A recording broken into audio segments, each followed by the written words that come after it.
Selamat datang kembali di Skakmat, sebuah talk show di mana gua bermain catur dengan bintang tamu, utamanya politisi. Seminimalnya pasti ngomongin soal politik dalam rangka promonya Mens Rea Stand Up Comedy Tour, sebuah stand up comedy special yang membahas politik utamanya. Mens Rea sendiri akan ditutup di kota Jakarta tanggal 30 Agustus 2025 di depan 10.000 penonton. Insya Allah akan jadi pertunjukan lawak terbesar dalam sejarah Asia Tenggara. Tiket masih bisa dibeli di mensrea.id, bisa nonton live streaming juga dengan harga Rp300.000. Beli tiketnya di tempat yang sama, ada diskon Rp100.000 kalau lu buka rekening di Bank Saku. Silakan disikat tiketnya. Di harapan gue ada orang yang bikin kolom komentar gue rame banget. Rame banget. Ada pelawak lagi soto, ya kan? Dihajar dengan konten bermartabat dan integritas Prabu Revolusi. Thank you udah diundang. Iya. Ini pencapaian loh buat gue ada di mejanya Skakmat, luar biasa. Enggak juga bro, sih Yono Bakri waktu itu. Gitu ya? Enggak terlalu penting dia. Gue baru mau muji. Gak usah. Gue main catur aja gak bisa bro. Gak bisa main catur. Sama kalau itu Mas. Enggak, karena tadi dia cerita dia sering main catur sama anaknya. Anak lu masih berapa? Kelas 4, kelas 5? 5 SD. Kelas 5 SD. Iya. Gak tau anak sekarang jago lah main catur. Kita juga kalah sama mereka. Gue udah pasti kalah sih. Iren Sukandar kan pernah jadi tamu. Iya, jadi waktu season 2 apa season 3 kalau gue gak salah. Setelah 20 episode, gue bilang sekali-sekali gue ngundang yang beneran atlet catur kali, biar gue belajar. Setelah episode itu masih tolol main gue, jadi lagi ngundangnya udah apa, Grandmaster ya. Dia ngajarin maksud gue. Dia ngajarin tapi namanya juga tolol ya. Tapi anyway, untuk konteks. Siap. Gue waktu itu bikin video judulnya apa sih? Pokoknya yang gue omongin adalah soal Gibran, Wakil Presiden Republik Indonesia, bikin sejumlah video. Di situ gue mempertanyakan banyak hal. Prabu kemudian bikin video. Video itu seriesnya ada nggak sih? Ada namanya nggak sih? Kalau ini kan Skakmat. Kalau video itu ada kayak judulnya nggak? Videonya siapa? Yang lu... Oh nggak ada. Oh nggak ada. Nggak ada. Itu video memang betul-betul karena konten lu masuk ke FYP-nya gue aja. Berarti bagus kan? Tapi itu episode, karena gue perhatiin lu bikin yang lain juga kan? Iya, lu bikin yang lain. Tapi itu yang pertama atau sebelumnya udah ada? Itu yang pertama gue bikin video nggak ngomong. Oh, setelah itu ada lagi. Karena kalau nggak salah muncul juga di gue adalah klip, tapi bukan dari YouTube tapi klip. Ada klip lu dengan konsep video yang serupa ngomongin soal ijazah. Oh ijazah, iya itu setelah videonya dari Bro Panji. Itu ini jadi konten yang ngelanjut terus? Enggak juga sih. Gimana konteksnya aja. Yang ini perlu ngomong atau enggak, ya tergantung konteksnya. Kalau lu kan narasinya Mas Panji kan udah kuat gitu. Nggak mungkin bisa gua naikin. Jadi mendingan gua nggak usah ngomong. Kuat, isinya apa? Kuat sotoynya. Yang paling menarik dari videonya Prabu adalah sebenarnya videonya menarik. Tadi gue bilang it's a great concept. Secara konsep itu kurang lebih menggambarkan, ya kurang lebih konsepnya let the fact speak for itself. More or less kayak gitu kurang lebihnya. Tapi yang paling menarik dari video tersebut, nah judul videonya adalah video tanpa suara, catatan monolog Panji tentang monolog, kepotong lagi maaf ya sinyal, wifi-nya agak kurang di Cemika Comedy Club. Tapi yang gue mau sampaikan adalah, yang paling menarik adalah justru captionnya. Prabu nulis kurang lebih apa arti dari kritik dan apa yang seharusnya dilakukan ketika kita ngekritik. More or less kayak gitu. Iya. Karena wifi gue masih kurang.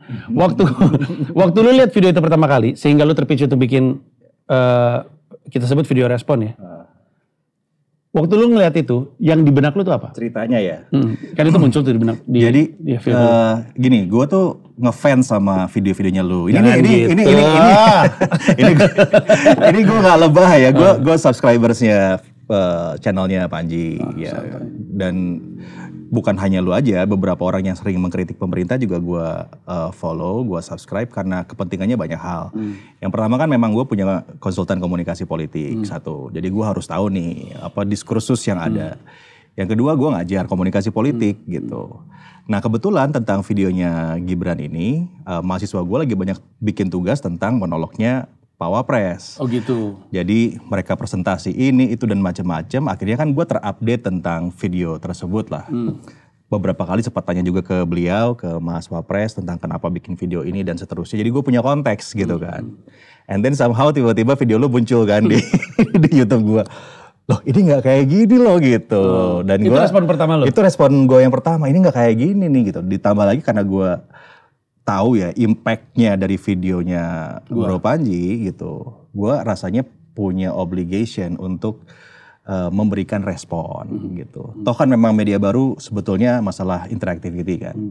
Lalu ada konten, kita respon dengan konten lain dan seterusnya. Itu kan memang nature-nya media baru. So I think the best way is to respon the konten gitu betul. kan.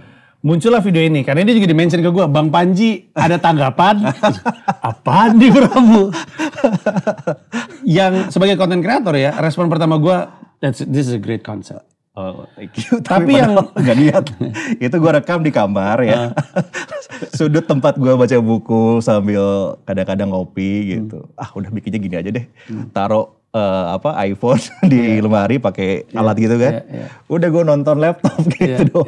Yang edit siapa lu? Gue sendiri. Keren. Kalau di sini masih pakai editor bernama Adit Jawa. Tapi yang paling menarik adalah menurut gue yang membuat gue jadi pengen manggil Prabu dan gue bilang gue lupa di kolom komentar apa gitu. Instagram apa YouTube gue bilang kalau bisa jangan diapa-apain dulu videonya.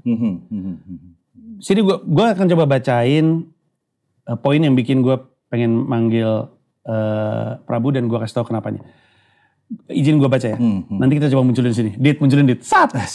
Gitu ya. Kita bikin repot editor aja. Di era digital siapapun bisa menyampaikan kritik. Saya meresapi betul makna kritik dalam demokrasi. Tapi kritik perlu arah dan tujuan yang jelas dibangun atas alasan yang sama memperkuat demokrasi itu sendiri. Stop. There's a lot of noise.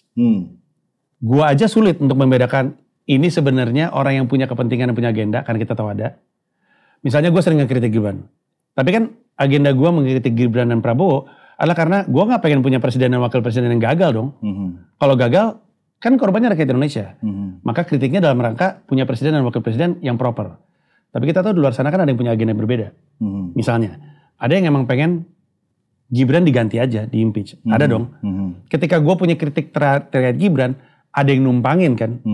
I mean, as a consultant, you know this. Ada orang yang kritik, ada orang yang merasa kritik ini sesuai sama agenda gue nih. Gue naikin gitu kan.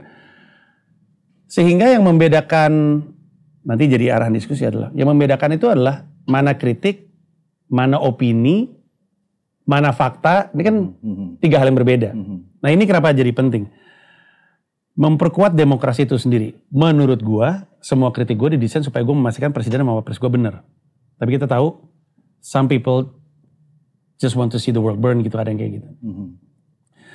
Menariknya, kata-kata selanjutnya adalah, nyatanya, ini lo yang bikin nih, kalimatnya? Gue. Nice. Nyatanya, tidak semua kritik dibangun dengan kerangka yang sehat dan bahkan metodologi yang tepat. Hal paling mendasar dalam kritik, analisa data pun kadang terlewatkan. Ini yang gue rasa gue anggap sebuah jab ya ke video gue. Karena yang mencoba untuk ditawarkan sama Prabu adalah, kan lu ngomong A, lihat videonya, kan gitu kan lebihnya. Padahal data adalah esensi dari kritik. Dalam sini mengkritik referensi yang digunakan sudah semestinya jauh lebih luas daripada apa yang dikritik. Artinya, menurut Prabu, kalau lu pengen mengkritik sesuatu, idealnya lu punya pemahaman lebih luas dari kebanyakan orang. Correct? Oke.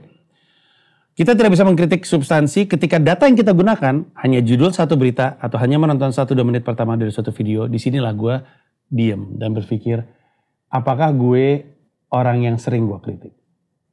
Di podcast gue sering bilang, di Sinar Hidup Indonesia Maya, gue sering bilang bahwa jangan berkesimpulan utuh atas informasi sepotong. Lu ngeliat berita, lu ngeliat tweet, abis itu you form a whole opinion dari itu.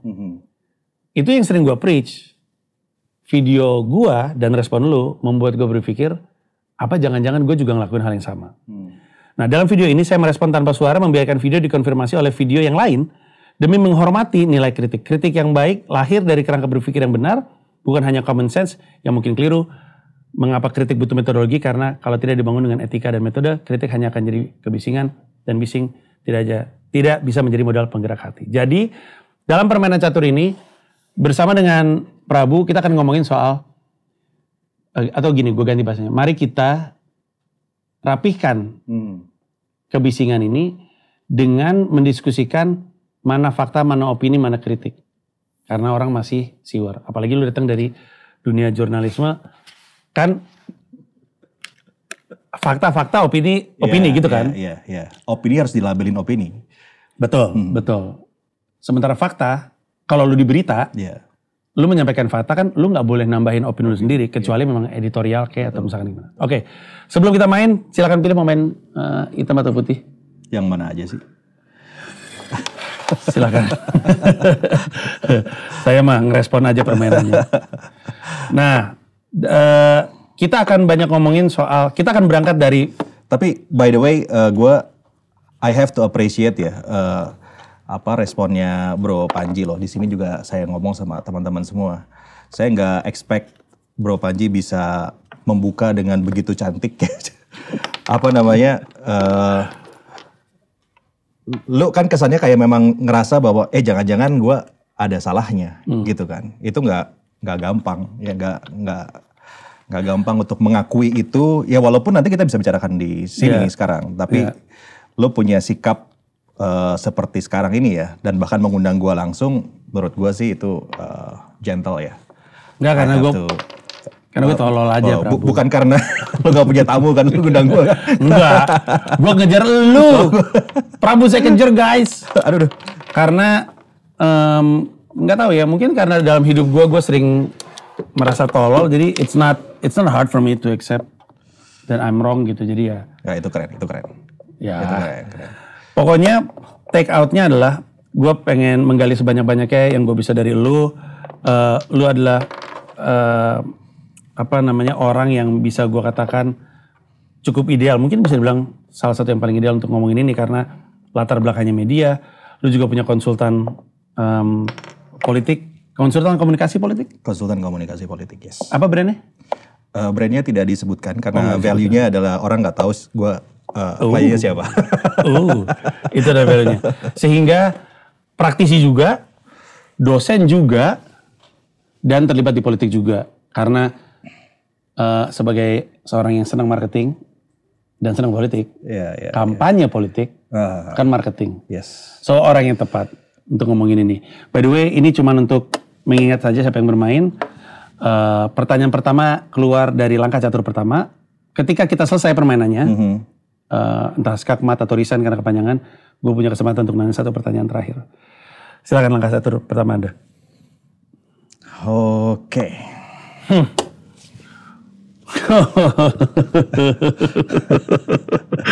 Aduh Prabu, lu buka aja, opening lu aja udah bikin gue pusing ini. Gak lah, ini gue ngarang aja. Jangan bohong Anda, Prabu. Aduh, Prabu. Gue udah bilang ya Prabu ya, jangan terlalu cepat selesai Prabu. Jangan sampai ini talk show cuma 30 menit Prabu.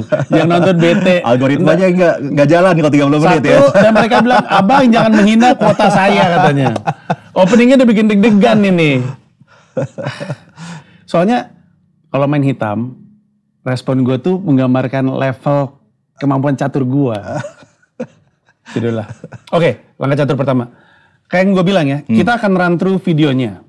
Oke, habis itu kita akan coba untuk diskusikan poin per poin. Yang mesti diingat adalah ada opini, fakta, dan kritik. Ya. Mungkin pertanyaan pertama gini. Gimana caranya masyarakat ngerti bedanya opini dan fakta? Kita start dari situ aja deh. Yang pertama yang harus aware adalah yang memproduksi konten ya, bahwa ada etika kan dalam memproduksi informasi. Ya kita besar di era ketika jurnalistik dan etikanya itu kan jadi pegangan ya.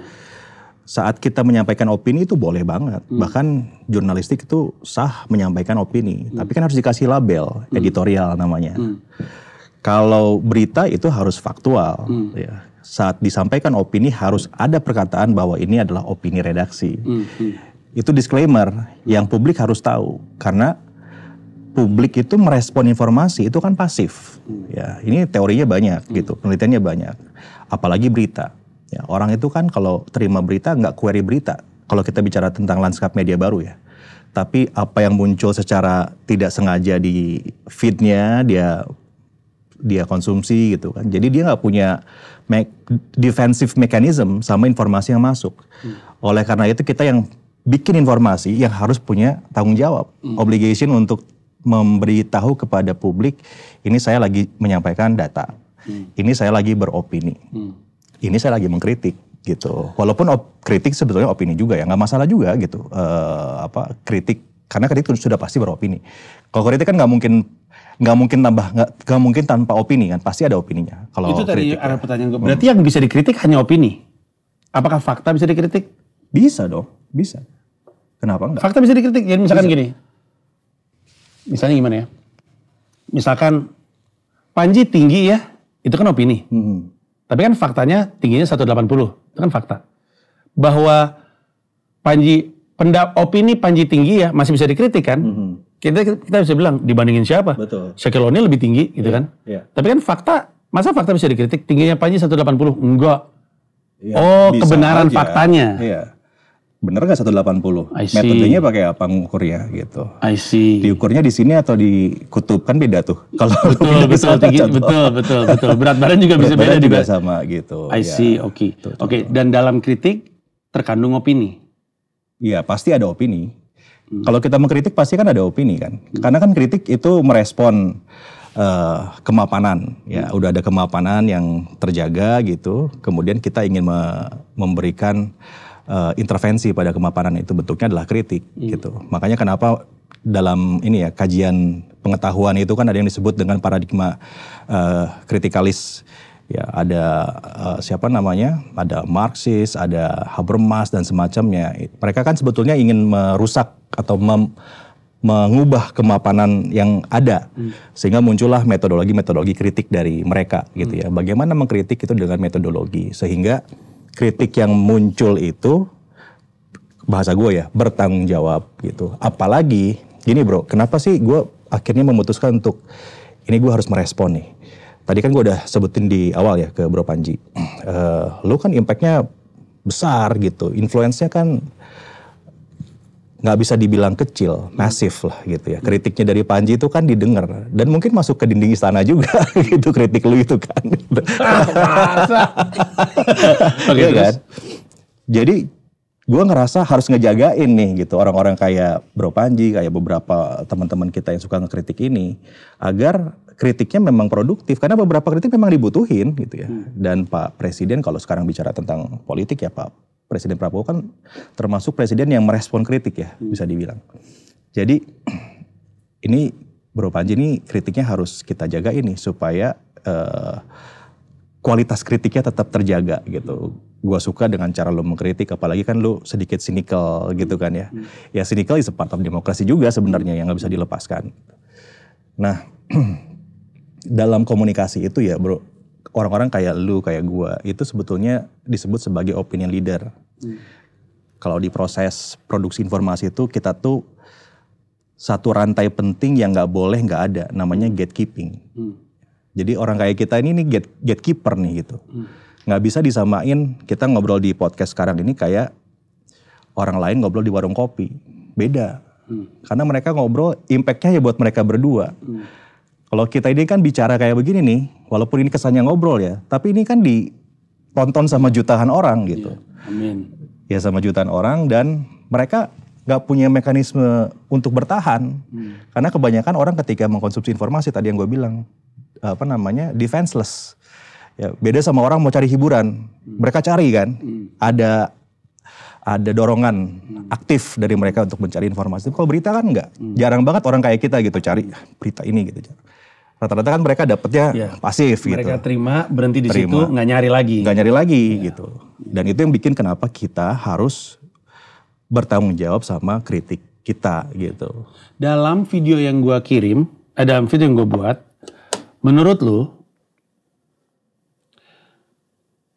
kelemahan terbesarnya ada di fakta yang salah, kritik yang tidak pada tempatnya, atau opini yang salah? Opini kan bisa benar, opini bisa salah. Everybody is entitled of their opinion, tapi kan opini bisa salah. Permasalahan terbesarnya apa? Dengan asumsi yang gue lakukan adalah citra banyak orang lakukan. kesalahan terbesar dari yang lu lihat dari video gue apa? Si Panji faktanya salah, si Panji opininya salah, si Panji kritiknya salah. Harusnya bukan Gibran yang kritik kalau kayak gitu mah, kan itu kan posisi kritiknya salah. Waktu lu tonton, yang lu rasa pertama kali apa? Faktanya salah. Faktanya salah. Sehingga, faktanya salah, ada beberapa kemudian lu koreksi. Secara opini, kita kan tahu, sebenarnya kan Panji kan pengen tanya, Gibran tuh kerjanya apa sih? That's the whole question. That's normal. Iya kan? Abis itu, I have an opinion bahwa kayaknya Gibran ini jalan sendiri deh. That's my opinion dari video tersebut. Semoga kerasa sih. Tapi menurut lu, opini itu saja untuk gue beropini, gue punya opini, kayak Gibran jalan sendiri deh. Nggak jalan sama Pak Prabowo. To have that opinion, is it a wrong thing to have that kind of opinion? Kalau lo punya serangkaian data yang bisa mendukung opini lo itu, ya bisa jadi benar. Masalahnya lo punya nggak konstruksi lo berpikir sehingga muncul kesimpulan ya Gibran itu jalan sendiri. Itu basisnya apa nih? Iya. Artinya ada berapa temuan yang lo gunakan sampai muncullah kesimpulan itu gitu. Artinya opini seseorang sangat bergantung sama knowledge. Iya pasti. Misalnya gue makan sebuah restoran, lu chefnya. Pasti. Menurut gue ini nasi goreng yang paling buruk yang pernah gue coba. Lu punya kesempatan untuk menyimpulkan ini orang opininya layak gue dengerin atau enggak ya. Yeah. Kalau Panji masyarakat biasa, ya itu mau opini biasa. Tapi kalau Panji adalah food critic, mungkin lo agak deg-degan. Itu kurang lebihnya. Betul. Berarti dalam hal ini masyarakat juga mesti ngelihat yang punya opini siapa. Pasti itu harus edukasi kita ke publik sekarang adalah public literate ya. Ke publik adalah literasi pada informasi kan. Dan menurut lu kalau gue punya opini seperti itu, salah nggak untuk publik berpikir kayaknya Panji bener nih ngomong kayak gitu. Terlepas dari faktanya ya. Tapi posisi si Panji, brandnya si Panji, ketika Panji ngomong kayak gitu dengan opini Panji, lu khawatir masyarakat akan bilang kayaknya Panji iya nih. Yang gua khawatirkan adalah publik akhirnya mengkonstruksi kesimpulan yang salah karena elunya salah gitu. Gua khawatir itu aja karena dampak lu kan besar gitu ya. Ditambah lagi gua tahu knowledge-nya tentang apa yang lu bahas itu nggak kayak begitu gitu. Makanya I jump into that content, specifically that content. Kalau yang konten lain kan gue nggak bikin apa-apa, karena somehow yang ini benar gitu. Ada juga yang masa sih kayak gini, tapi ya udahlah gitu kan. Ada kayak gitu juga. Kalau yang itu gue tahu faktanya kayak gimana gitu. Apakah kekhawatiran lu dari konten gue adalah ada usaha untuk framing? Kayak gue I'm trying to frame something. Apakah itu salah satunya? Salah satu membuat lu berpikir gue mesti masuk nih. Karena si Panji jadi framing Gibran gak sejalan sama Prabowo gitu misalnya.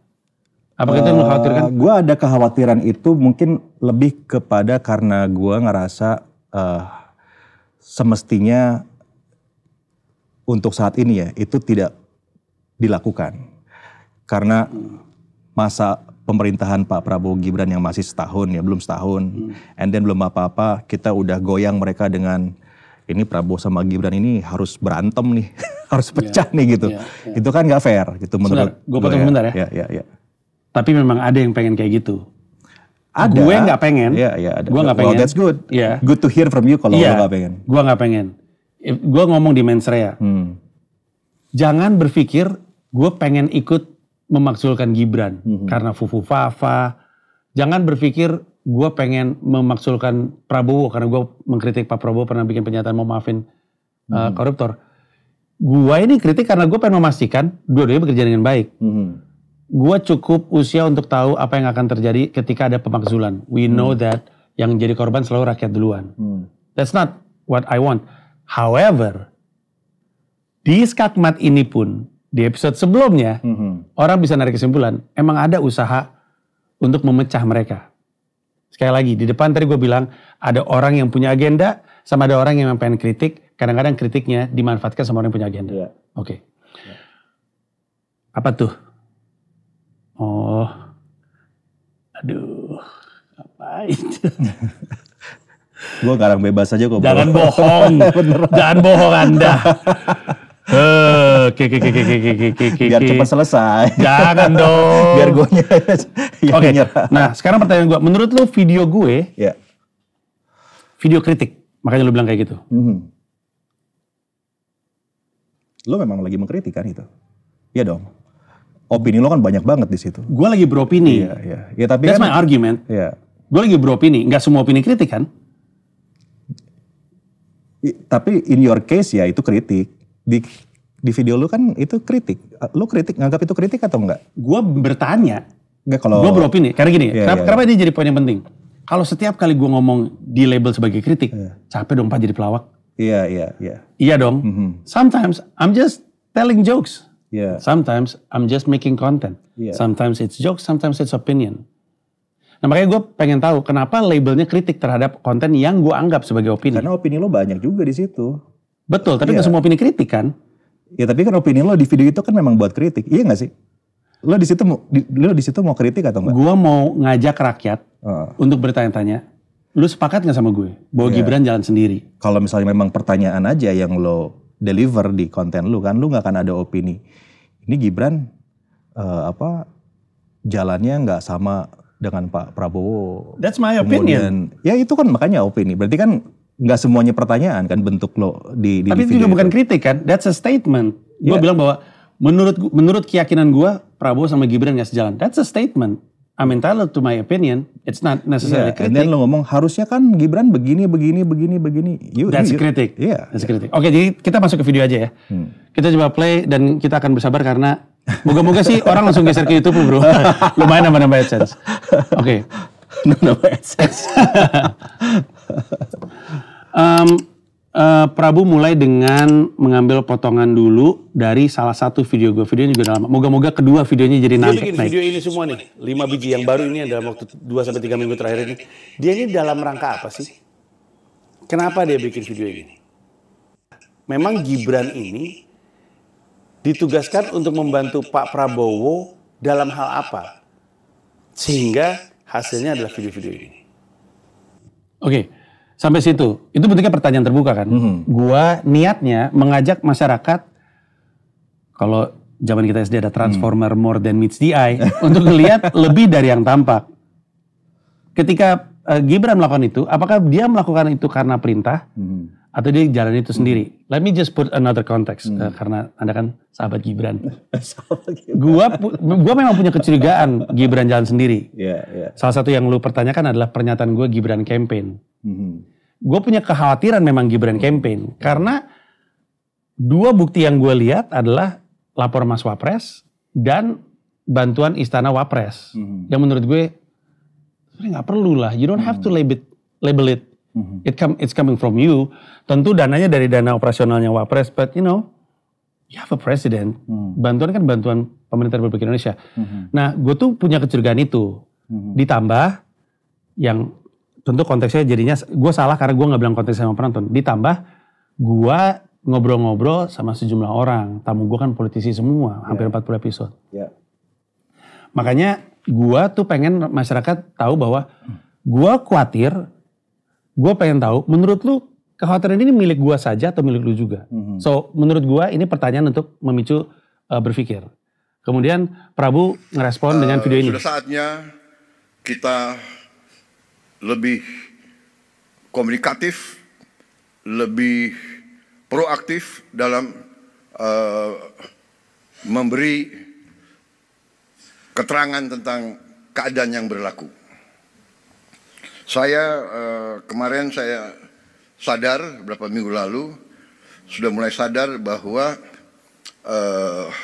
komunikasi dari pemerintah yang saya pimpin memang agak kurang, dan itu adalah tanggung jawab saya.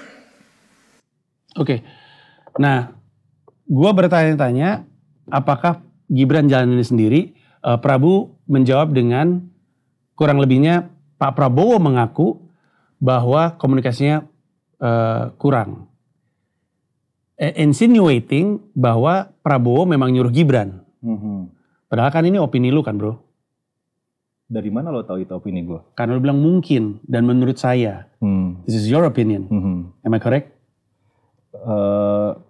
Enggak, gini. Kan pada saat lo mencoba untuk menyambungkan ya satu data ke data, kronologi ke kronologi, kan lo mesti lihat konteksnya kan. Dan juga waktunya gitu. video monolog Gibran itu muncul setelah Pak Prabowo bicara tentang kekhawatiran komunikasi pemerintah. Agree. I'm gonna cut you there. Setahu gua, Prabu, itu terjadi gara-gara siapa? Kepala Pak Hasan Nasbi. Hasan Nasbi. Nggak, jauh sebelumnya. Tapi karena you're not answering my question di sini. Lu menambah opini gua dengan opini lu karena lu bilang menurut saya, mungkin lu bilang gitu kan. Lu bilang mungkin Wapres Gibran buat menolong untuk tindak lanjut arahan presiden ini. Mungkin, it's not the fact. Ya maksudnya di sini kan gue menanggapi ya dengan pernyataan lu gitu kan. Dengan opini lu. No.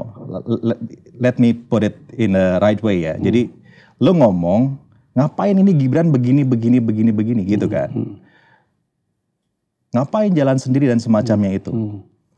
Nah terus gue kasih konteksnya bahwa video monolog Gibran itu muncul setelah Pak Prabowo bicara ini. Ini bicara di rapat resmi loh, rapat Danantara ini. Gue ingat ya, artinya statement Bapak Presiden kan terukur. Kita nggak bisa bilang Pak Presiden ngomong kayak begini ngasal aja kan. Betul, agree. Dia harus cari waktu, cari momen, apakah semua media meliput dan semacamnya diperhitungkan. Ini memperkuat statement kalau memang ada masalah di komunikasi pemerintahan. Yang saya juga bikin kontennya tentang itu I appreciate gitu bahwa presiden punya punya kesadaran lah ya, awareness sampai setinggi itu. Iya, tapi ketika lu bilang ini mungkin Wapres, kemudian saya melihat monolog, itu kan artinya kan tadi kita ngomongin soal opini, fakta dan kritik. Menurut lu kritik gua tidak faktual. Tapi yang lu tempel di sini kan tidak faktual terkait saya memang minta Gibran untuk melakukan itu. Dia lagi ngomong soal opini gue menjadi faktual karena gue kan ini menghubungkan antara videonya presiden dan kronologinya setelah itu muncullah video monolog. Maksud gue di waktu kita SD ada ulangan benar-benar tidak berhubungan. Ingat gak? Benar berhubungan, benar salah berhubungan, benar-benar tidak berhubungan. Bahwa Pak Prabowo itu punya masalah dengan bilang kita punya masalah komunikasi, benar. Gibran bikin video komunikasi, benar.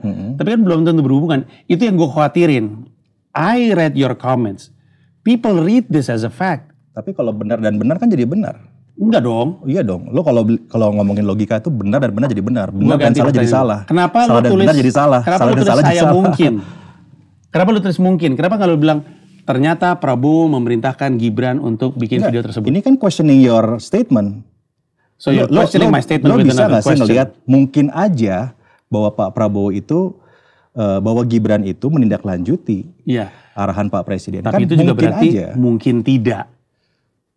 Ya, I said mungkin aja karena gue punya dasar. Makanya saya punya dasar kenapa meyakini bahwa video monolog Gibran itu ada hubungannya dengan arahan Bapak Presiden. Karena fakta yang gue punya lebih kuat daripada fakta yang lu punya. Lu mempertanyakan tanpa menghubungkan dua fakta yang jelas ini. Ini kan fakta yang sangat jelas. Ada masalah komunikasi. Fakta ada masalah komunikasi. Fakta Gibran bikin video komunikasi. Tapi tidak ada jembatan yang gue cari. If you're trying to argue with me bahwa emang Prabowo nyuruh, sebenarnya kan yang diberikan adalah Prabowo memang memerintahkan Gibran untuk bikin video ini. Enggak, tapi ketika lu ngambil konteks yang berbeda kan jadinya kan. Kalau bicara kayak gitu, gue bukan orang yang tepat. Gue punya informasi apa, punya akses apa sampai mengetahui Pak Prabowo yang menyuruh ke Pak Gibran. Nah, enggak dong. Berarti lu nggak bisa informasikan semua yang lu tahu ke dalam video ini? Ya nggak bisa. Sama berarti gue juga nggak bisa ceritain semua yang gue tahu yang membuat gue bilang Gibran sama Pak Prabowo nggak sejalan. Sepakat, gue nggak ada mempertanyakan masalah itu. Yang gue pertanyakan kenapa lu membuat opini tadi tanpa melihat adanya keterhubungan antara videonya Pak Prabowo dengan videonya Pak Gibran. Gue melihat video tersebut, tapi gue nggak merasa itu ada kaitannya. Bahwa Prabowo bilang ada masalah komunikasi tidak sama dengan Prabowo nyuruh Gibran bikin video komunikasi. Would you agree? It could, but it could not. Ya say, it could. It could, but it could not. Ya, so kita ada di dua flip coin. Video Skakmat kita kali ini tuh pengen bilang bahwa ini video lu sama video gue adalah kesempatan yang tepat untuk mendiskusikan opini dan fakta. I think, gue takutnya publik menyangka ini sebagai sebuah fakta, gue menuduh ini sebagai opini juga. Karena mungkin saya melihat, this is your opinion, saya melihat monolog Gibran itu bentuk komunikasi publik kan. Loh, nggak masalah juga kalau memang itu opini dari gue kan nggak masalah. Betul, it's exactly my point. Yang gue khawatirin adalah penonton melihat ini sebagai fakta, sama seperti lu khawatir penonton gue ngelihat pernyataan gue sebagai fakta. That is the point. I'm trying to say both are entitled to have opinion. No, you're wrong. I'm wrong? Karena lu membuat opini lu nggak pakai fakta ini. Kan ini fakta publik. Ya, dasar lu bilang bahwa Pak Gibran itu tidak tidak ada arahan dari Pak Presiden apa? Pak Presiden nggak pernah ngomong. Saya menugaskan kan nggak Gibran. mungkin diomongin di publik lah kayak gitu. Emang semuanya Pak Presiden di publik. Kalau publik minta, lo enggak. Kenapa lo berpikir semua yang dilakukan sama Pak Presiden harus dibicarakan ke publik gitu? Lo naif nggak sih kalau mikir kayak gitu? Semuanya any kind of arahan kayak gitu? Iya, tapi kan ada undang-undang keterbukaan informasi. Gua punya hak. Lo mesti requestnya ada metodologinya, lo mesti ada caranya. Oke, agree. Tapi before lo that, kalau mau nanya itu, lo mesti datang ke Komisi Informasi Publik. Oke. Lo tanya ke mereka akan jawab. Tapi sebelum itu, sebelum pernyataan itu muncul, apakah salah gue untuk berasumsi dan beropini seperti tadi? Ya kalau kata faktanya belum keluar. I don't like to use this karena gue nggak setuju dengan perdebatannya. Ini kayak ijazah. Gue udah ngomong secara terbuka, I don't understand perdebatan soal ijazah, Sama. so what gitu. ya. Cuman argumennya mereka adalah, kalau emang ada tunjukin aja, kan gitu kan. Terus ada argumen yang bilang, buat apa gue tunjukin? Ya biar selesai aja perdebatannya, kalau emang ada tunjukin aja. Nah, again, I don't agree with that, gue gak merasa itu penting. Tapi balik lagi di sini, kalau publik resah bahwa ada perpisahan antara Prabowo dan Gibran. Ini yang paling gue gak suka ya. Pada saat orang yang mengkritik, terus bilangnya kalau publik. Sekarang kalau gitu gue akan tanya lagi, publik yang mana? Seberapa banyak publik? Kalau lu akhirnya bicara kayak begitu, maka kita akan masuk kepada ukuran. Berapa persen publik yang mempertanyakan itu? Apakah seberapa urgent kita harus merespon desakan publik yang sebesar ini? Prabu, kita akan arahnya ke sana kalau kayak gitu. Apakah jumlah masyarakat yang mempertanyakan sedikit menjadi dasar validasi kritiknya? Bukan itu, maksud saya bukan itu. Teman-teman yang mengkritik juga nggak bisa semuanya bilang atas nama publik. Nggak Tapi bisa kan memang dong. ada publik yang seperti itu. Loh iya, kalau gitu sekarang semua pertanyaan dari publik, no matter how small, no matter how important it is, mesti dijawab gitu. Memangnya enggak? Ya enggak lah, gimana sih? Are you sure? Enggak, bahwa maksudnya, rakyat punya hak? Kan makanya ada DPR, adalah jembatan antara rakyat dengan eksekutif. That's the answer. Ada DPR. Lo kalau misalnya menghargai demokrasi kita, lo mau tanyanya sama DPR dong. Tapi bahwa presiden membuka komunikasi, wapres membuka komunikasi, Boleh. berarti kan mereka juga Bagus. membuka jembatan langsung antara rakyat dengan eksekutifnya. Boleh, kan? bagus. Berarti Nggak kalau masalah. misalkan publik bilang, no matter how small we are, kemudian kita mengkritik dan mempertanyakan, tidakkah harusnya diindahkan juga? Apalagi kalau misalkan pertanyaannya bisa dijawab Ya, gitu. kalau gitu gue akan bertanya harus yang mana dong? Katakanlah ada 100 kritikan publik mempertanyakan tentang isu ini A, B, C, D sampai Z sampai berapa lah gitu. Bagaimana pemerintah atau kalau kita ngomong sekarang wapres atau presiden harus memilih mana yang harus dijawab? Biasanya yang terjadi seperti apa, Prabu? Loh, Biasanya nggak tahu. Itu that's not my capacity to answer. in Gue your nggak akan menjawab pertanyaan yang memang gue bukan. in your expertise. I don't have the capacity for that. In your expertise sebagai ahli komunikasi politik dan juga dosen. Kalau misalnya publik mempertanyakan, would you consult Gibran to answer or not to answer? Oh, gue balik pertanyaan. If your client is Gibran dengan desakan seperti ini, if your client is Gibran, what would your consultation be terhadap Gibran? Diamin aja, tapi kita lakuin ini.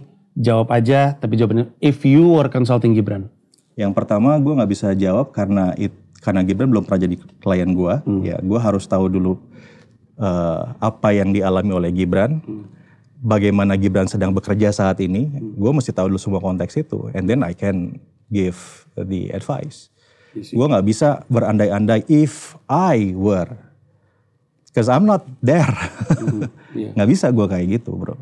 Sekarang gue pengen batasin obrolan kita ke konteks kita nih, gitu. Gue sebagai orang yang mengomentari video lo dan lo sebagai orang yang dikomentari, dan sekarang kita sedang membangun kesamaan, gitu ya. Tapi gue nggak bisa menjawab pertanyaan yang gue nggak di situ gitu, gue nggak bisa. Oke. Gitu. Kita balikin pembicaranya kepada mencoba untuk sama-sama belajar. I have to admit, ini tempat gue belajar juga kan. Pertanyaan gue kan, yang gue lempar kepada lu kan didesain untuk mengamankan gue di masa depan.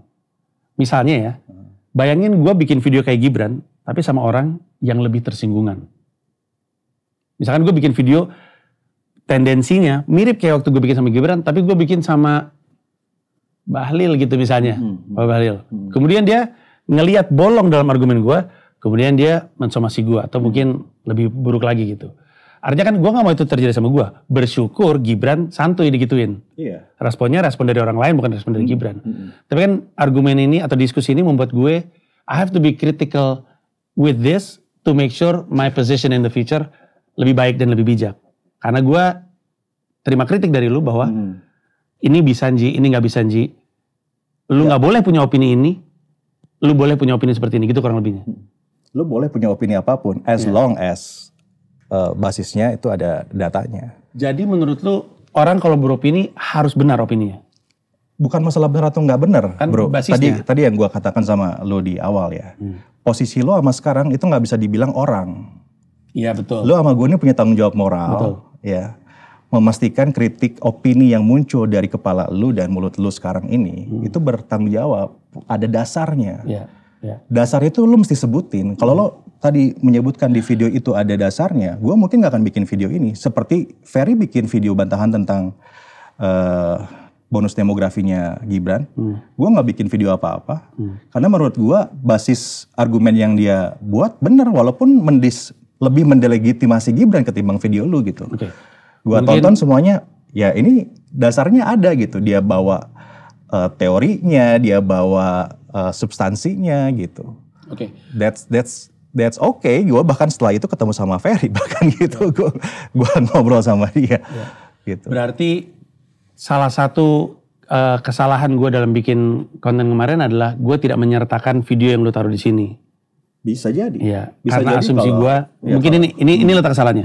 Asumsi gue, informasi ada di sana untuk lu cari gitu. Iya. Makanya kan di video gue kan apa benar? Emang iya. Itu kan bertanya dengan asumsi mereka riset sendiri. Karena video yang lu sematkan di sini kan sebenarnya video informasi publik juga. Betul. Cuman letak perbedaan kita adalah gue nggak sepakat itu adalah jawaban dari pertanyaan yang gue cari. Lu sepakat itu adalah jawaban dari pertanyaan yang gue cari. Gitu kan lebihnya. Okay. More or less. Ya. I accept that. Oke, kita masuk ke bagian kedua.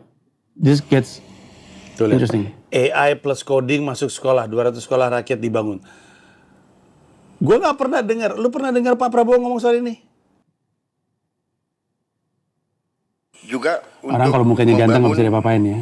tahun ini kita harap sudah segera akan mulai dibangun 200 sekolah rakyat berasrama untuk SD, SMP, SMA berasrama, dan ini sekolah berasrama ini diperuntukkan untuk kaum yang kurang mampu. Ini akan Dalam 3 jam 26 biar menit, lengkap Pak konteksnya. Prabowo ngobrol sama sejumlah jurnalis senior. Pernahkah Pak Prabowo ngomongin soal akan ngebangun sekolah-sekolah AI? Nggak ada. Gibran ngomong kayak gini, dari mana coba? Penyampaian pelajaran untuk semua sekolah kita. Oleh sebab itu, ditargetkan tahun ini, materi terkait coding dan AI akan bisa masuk ke sekolah-sekolah yang akan diberikan untuk jenjang SD, SMP, sampai SMA dan SMK, di mana khusus siswa SMK, materi yang diberikan akan diselaraskan dengan kebutuhan industri. AI dan coding masuk sekolah, 200 sekolah rakyat dibangun tuh enggak. Pak Prabowo tuh memang ngomong akan ngebangun sekolah, tapi nggak ngomongin pengen ngebangun, masukin AI dari SD, SMP, SMA. Nggak ada. Jadi pertanyaan besar yang harus ditanya sama semua orang itu adalah bukan, oh si dia ngomongin AI, oh dia numpang sukses, numpang tenar jumbo, padahal dia, bukan itu sebenarnya. Dia ini lagi ngapain? Karena kalau kita berkesimpulan dia lagi kampanye, kita wajar untuk marah. Lu kerja dulu untuk rakyat Indonesia. Ngapain lu bikin video-video kayak gini? Untuk itu kita harus kerja keras, terutama Oke. menghasilkan Oh, sorry masih. Beliau mau ngomong soal STEM di sini kan? anak-anak kita yang menguasai teknologi ini, menguasai cyber, menguasai artificial intelligence. Karena itu, saudara-saudara, kita akan fokus kepada pendidikan yang kita sebut STEM. Ini untuk pembaharuan kurikulum yang akan datang, itu akan menambahkan mata pelajaran artificial intelligence dan coding sebagai mata pelajaran pilihan. Dengan Bapak Wakil Presiden, memang beliau menyampaikan pentingnya coding ini diajarkan. Dan kami sampaikan dalam rencana kami untuk pembaharuan kurikulum yang akan datang, itu akan menambahkan mata pelajaran artificial intelligence dan coding sebagai mata pelajaran pilihan di sekolah-sekolah yang memang sudah mampu melaksanakan. Kenapa pilihan? Karena memang itu membutuhkan alat-alat yang canggih, sarana internet yang juga harus bagus, dan belum seluruh sekolah kita ini memiliki sarana itu. Menteri Pendidikan Dasar dan Menengah Mendikbud Ini udah pas lewat sejam sih ini. mengatakan akan memasukkan by default udah bakal lewat sih ini. artificial intelligence AI pada semua tingkat pendidikan. Juga mulai pada tahun ajaran 2025-2026 memulai untuk memberlakukan pembelajaran mendalam atau deep learning dan pembelajaran coding dan kecerdasan artificial. Ini juga merupakan bagian dari program yang kami kembangkan secara akademik untuk memaksimalkan alat-alat dan sarana prasarana pembelajaran digital sebagai bagian dari penguatan pembelajaran dengan menggunakan teknologi dan pembelajaran yang menekankan pentingnya penguasaan dan pembelajaran yang berkualitas. 2-3 bulan lalu kali ya. Oke. Di video tadi lebih jelas Prabu berargumen bahwa gua ngomong dan gua beropini. Kalau tadi di awal Prabu kan bilang, lu boleh punya opini. Koreksi kalau gue salah nih kesimpulan gue. Opini lu jadi semakin baik kalau didasari fakta yang lebih lengkap. Betul? Betul. Nah, argumen yang tadi Prabu coba untuk sampaikan adalah lu boleh punya opini, tapi opini lu tidak didukung oleh fakta yang lengkap. Karena gue bilang Pak Prabowo nggak pernah ngomongin soal AI, tapi di video yang beliau sematkan itu Pak Prabowo letterlah ngomong soal artificial intelligence. Di sini gue pengen bilang, bahkan gua yang kerjanya mengingatkan orang untuk berhati-hati pun masih kepleset soal yang seperti ini. Ketika lu ngeliat gua ngomongin soal, menurut gua Gibran ngomongin AI jalan sendiri tanpa perintah dari Pak Prabowo. Menurut lu, kan lu ngeliat gua kan bukan orang yang, bukan kebanyakan orang lah. Lu tahu gua highly opinionated, dan lu tahu gue punya wawasan lebih banyak soal politik dibandingin yang lain. Menurut lu, di mana letak kesalahan si Panji sehingga kok orang kayak Panji masih nggak bisa menangkap fakta bahwa Pak Prabowo pernah ngomong kayak gitu. Gibran tuh nggak ngarang sendiri. Ketika lu ngelihat di mana kesalahan kerangka berpikir Panji? Gue kayak gini karena mungkin ini konteks. Gue kayak gini karena rambu-rambu ini sebaiknya dimiliki sama publik juga. Sebelum dia buru-buru jumping into conclusion. Kebayang maksud gue? Ini sebetulnya challenge ya, sekaligus juga apa ya, bisa dibilang benefitnya dengan informasi yang berlimpah ya. Jadi kan kita ini hidup sekarang di masa yang tadi lo bilang kan, public dissonance-nya tinggi, gitu. Terus informasi berlimpah, sampai kadang-kadang kan kita nggak bisa ikuti semua informasinya gitu. Dan ini membuktikan teori yang tadi gue bilang itu loh bro, bahwa orang tuh pada informasi ya, pada konten yang bentuk informasi itu cenderung lebih pasif. Ya, effort untuk melakukan riset memang tidak seperti, bukan riset ya, effort untuk secara aktif menemukan informasi itu tidak setinggi bagaimana dengan effort manusia menemukan hiburan. Itu penelitiannya banyak gitu. Ditambah lagi sekarang informasi terlalu berlimpah gitu. Video yang tadi gue sematkan itu kan sebenarnya gue cari nggak lebih dari semenit. Karena gue punya konteks mencari informasi itu.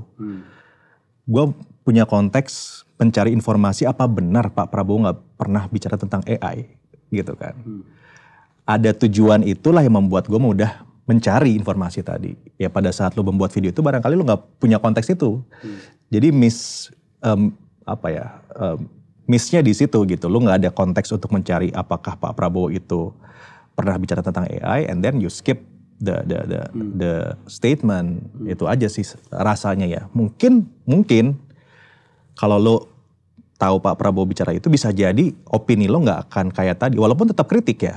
Bisa jadi opininya nggak seakan-akan Gibran nggak pernah Gibran jalan sendiri tentang AI, Pak Prabowo nggak pernah ngomong. Bisa jadi nggak gitu. Mungkin opininya tentang kritik AI ngapain masuk ke sekolah dan semacamnya, which is itu lebih substansial, lebih konstruktif gitu. Apakah jadi sebuah kekhawatiran bahwa kritik masyarakat akan turun jumlahnya kalau kritik itu kita wajibkan untuk didasari riset gitu? Nanti arah pertanyaan gue. Jadi gini, yang kita coba untuk diskusikan adalah lo kalau mau punya opini, tahu faktanya dulu. Lo kalau punya kritik, punya ilmunya dulu. Tapi kan ini kan sedikit banyak sebet tricky karena kesannya jadi kita gatekeeping kesempatan untuk kritik dan beropini karena sampai kapanpun informasi bisa jadi nggak lengkap loh. Kayak there will always be information yang nggak dibuka untuk publik, dan kalau misalkan ketiadaan informasi itu membuat kita jadi nggak bisa mengkritik, kan jadi hening, bukan hening bagus ya, hening mencekam gitu. Nah terus letak keseimbangannya gimana gitu? Ya, konteks bahwa ketika kritik itu kita harus punya dasar, ada metodologinya itu ya, banyaklah metodologi kritik itu kan, ada dari Habermas, ada dari Paul Schiffer dan macam-macam ya. Itu untuk orang-orang kayak kita nih bro, yang opinion leader gitu. Kita memang bertanggung jawab atas masa yang mengikuti kita gitu. Atas umatnya Panji ini lu bertanggung jawab gitu kan. And I should be better, betul. Kan? Tapi kalau masyarakat umum gitu loh. Kalau masyarakat umum gak ada masalah. Gue bikin konten setelahnya. Ada yang mempertanyakan tentang yang tadi lo tanya itu. Gue bilang kalau publik silahkan. Tapi tidakkah bahaya juga? Enggak, tapi impactnya beda. Kayak semacam tadi gue bandingkan ya antara obrolan di podcast ini dengan di warung kopi, impactnya beda. Kita punya impact yang masif, bro. Lu sama gue ini kan impactnya kayak media mainstream lah, kurang lebih. Impactful. Dan ketika orang percaya banget sama Panji, Kiai Panji sudah ngomong, bener itu pasti. Sama ketika di Indonesia juga. Ya sama ketika Ustadz lagi bicara gitu kan, apa yang dibicarakan mau masuk akal mau enggak, karena dia yang bicara ya. Gue akan terima sebagai kebenaran gitu. Tapi beda kalau di warung kopi, kita bisa debat gitu. Karena gue tahu kok siapa lu, dia tahu siapa gue gitu. Atau debat politik di WhatsApp grup keluarga gitu. Ya itu nggak usah dipikirin terlalu jauh gitu. Karena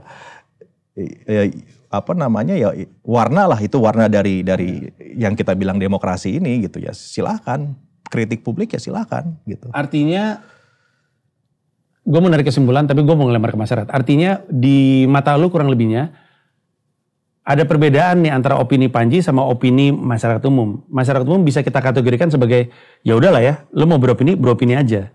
It might just be noise. Tapi ketika Panji yang ngomong, gue nggak bilang itu noise. Ya, gue nggak bilang itu noise. Rakyat kalau mau beropini, mau mengkritisi, silahkan, punya hak untuk melakukan itu, walaupun ya ada aturan-aturan lah ya dan macam-macam. Tapi gue nggak akan bahas di situ kan, kita nggak di situ. Karena itu bagian dari konsekuensi kita berdemokrasi gitu ya. Itu yang mau gue bilang. Tapi untuk orang kayak kita, justru kita nih, orang-orang kayak Mas Panji, kayak gue ini, justru yang harus mengekskludkan diri gitu ya. Sorry gue potong, gue sempitin arah pertanyaan gue. Karena di luar sana, orang tuh banyak loh, Prabu, narik informasi bukan dari orang yang dengan wajah. There's so many information regarding politics yang dilempar sama faceless dan karena account. Itu makanya perlu ada dorongan untuk literasi publik tentang informasi. Penting. Apakah kita bisa bilang sama orang, kalau lu nggak tahu identitasnya, nggak usah lu dengerin? Perlu nggak kita ngomong gitu? Kan gini ya, sejak Twitter banyak banget akun-akun yang lu pasti tahu trennya. Ada banyak akun-akun namanya nama pseudonym, tapi politik opininya tuh tinggi banget. Ada yang pada akhirnya jadi buzzer, kita tahu itu. Ada yang tidak. Tapi kan seperti yang lu tahu, publik tuh kan resonate ke Batman we call them kind of like vigilantinya social media, karena mereka nggak beridentitas. Ceritanya mengungkap fakta. Gue punya informasi A1 nih. Ini begini. Ini kan banyak banget. Nah, di satu sisi orang kayak lo sama gue, betul kita punya tanggung jawab lebih. Tapi kan kita juga dikenal informasinya siapa. Sehingga lu bilang, orang banyak yang ngeliat lu, Ji, lu harus bertanggung jawab. Oke, agree. Sekarang kan mereka ngelihat Panji harus bertanggung jawab. Tapi bagaimana dengan orang yang mereka lihat, yang gak punya identitas, yang juga punya opini politik, dan fakta yang didorong sebagai fakta politik, tapi belum tentu benar. Kebayangkan? Kalau gue bisa lu tegur. Gue kan bisa lu tegur. Betul. Tapi kan ada orang yang gak bisa lu tegur nih, akun pseudonym. Sehingga kan kita mesti ngasih marka kepada yang baca dong. Nah ini masukannya apa nih kepada mereka? Ada dua pendekatannya, bro. Ini gue pernah juga dorong waktu gue tugas di Komdigi ya. Jadi yang pertama, kalau literasi publik kita sepakat lah, ya kan. Mau sumber informasinya terbuka kayak kita maupun tidak terbuka kayak kita, ya ada yang lain-lain itu ya. Pokoknya publik harus literate sama informasi, mesti punya layer lah ya ketika mencerna informasi. Di Komdigi ada program tentang literasi informasi gitu ya, yang let's assume efektif. Let's assume. Tapi ada programnya gitu, jangan bilang nggak ada programnya. Gitu. Yang kedua adalah regulasi, bro. Ini yang penting, regulasi. Gitu. Publik sensitif loh soal PBB. Gak masalah, gue ini ngomongnya bahkan di publik. Saat gue jadi dirjen, gue bicara ini di publik. Pentingnya regulasi sosial media. Lebih niche lagi, saya berani ngomong kayak gini. Gini. Apa dari sosial media menurut lo harus diregulasi? Yang pertama hoax, ya, disinformasi itu mesti ada tanggung jawab, dan negara harus bisa meraih akun-akun yang menyebarkan disinformasi, hoax dan semacamnya. Walaupun regulasi sosmed ini itu salah satu ya. Banyak lagi elemen lain. Jangan berpikir bahwa ketika kita bilang regulasi sosmed itu tentang politik aja. Enggak. Kita ngomong di luar UU ITE sebagai regulasi. Di luar itu. Ya. Ada banyak hal tentang regulasi sosmed yang harus dibangun ya. Yang pertama, lo tau lah, endorsement. Kan mesti ada yang regulasi dong. Betul, gue gitu. Gue satu-satunya kayaknya yang selalu pakai hashtag spon dan ad. Menurut gue iklan harus kasih tahu. Di Eropa itu dikasih. Di Eropa itu kalau lo endorsement mesti ada tulisannya. Ini Wayne Rooney kena denda sama pemerintah Inggris gara-gara nggak ada begitunya. Gitu. Terus gue tahu. Itu agree. Yang kedua, bahwa produk yang ditawarkan itu harus yang bersertifikasi dan macam-macam. Itu kan ada regulasinya. Di Eropa ada. Belum lagi yang masalah politik ya, hoax dan macam-macam. Di Singapura ada yang namanya POFMA. Ya, itu gue lupa nama singkatannya apa ya, tapi Protection of Falsehood Misinformation kayaknya Act ya.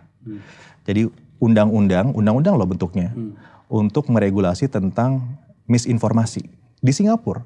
Tapi kan Singapura emang No. I mean, kita bukan ngomong kayak gitu. Maksudnya kita ngomongin regulasinya aja. Bahwa ada regulasi sosmed. Iya. Ya kalau Singapura, Eropa ada gitu kan. Sebenarnya gitu. Di Indonesia ini belum regulasi sosmed ya. Isi sosmed tuh belum. Sorry gue potong. Pendorongan itu, yang lu cari itu undang-undang berarti. Berarti inisiatifnya bisa dari pemerintah. Bisa undang-undang, bisa permen, bisa perpres, bisa. Kan sekarang yang baru perpres, PP peraturan pemerintah tentang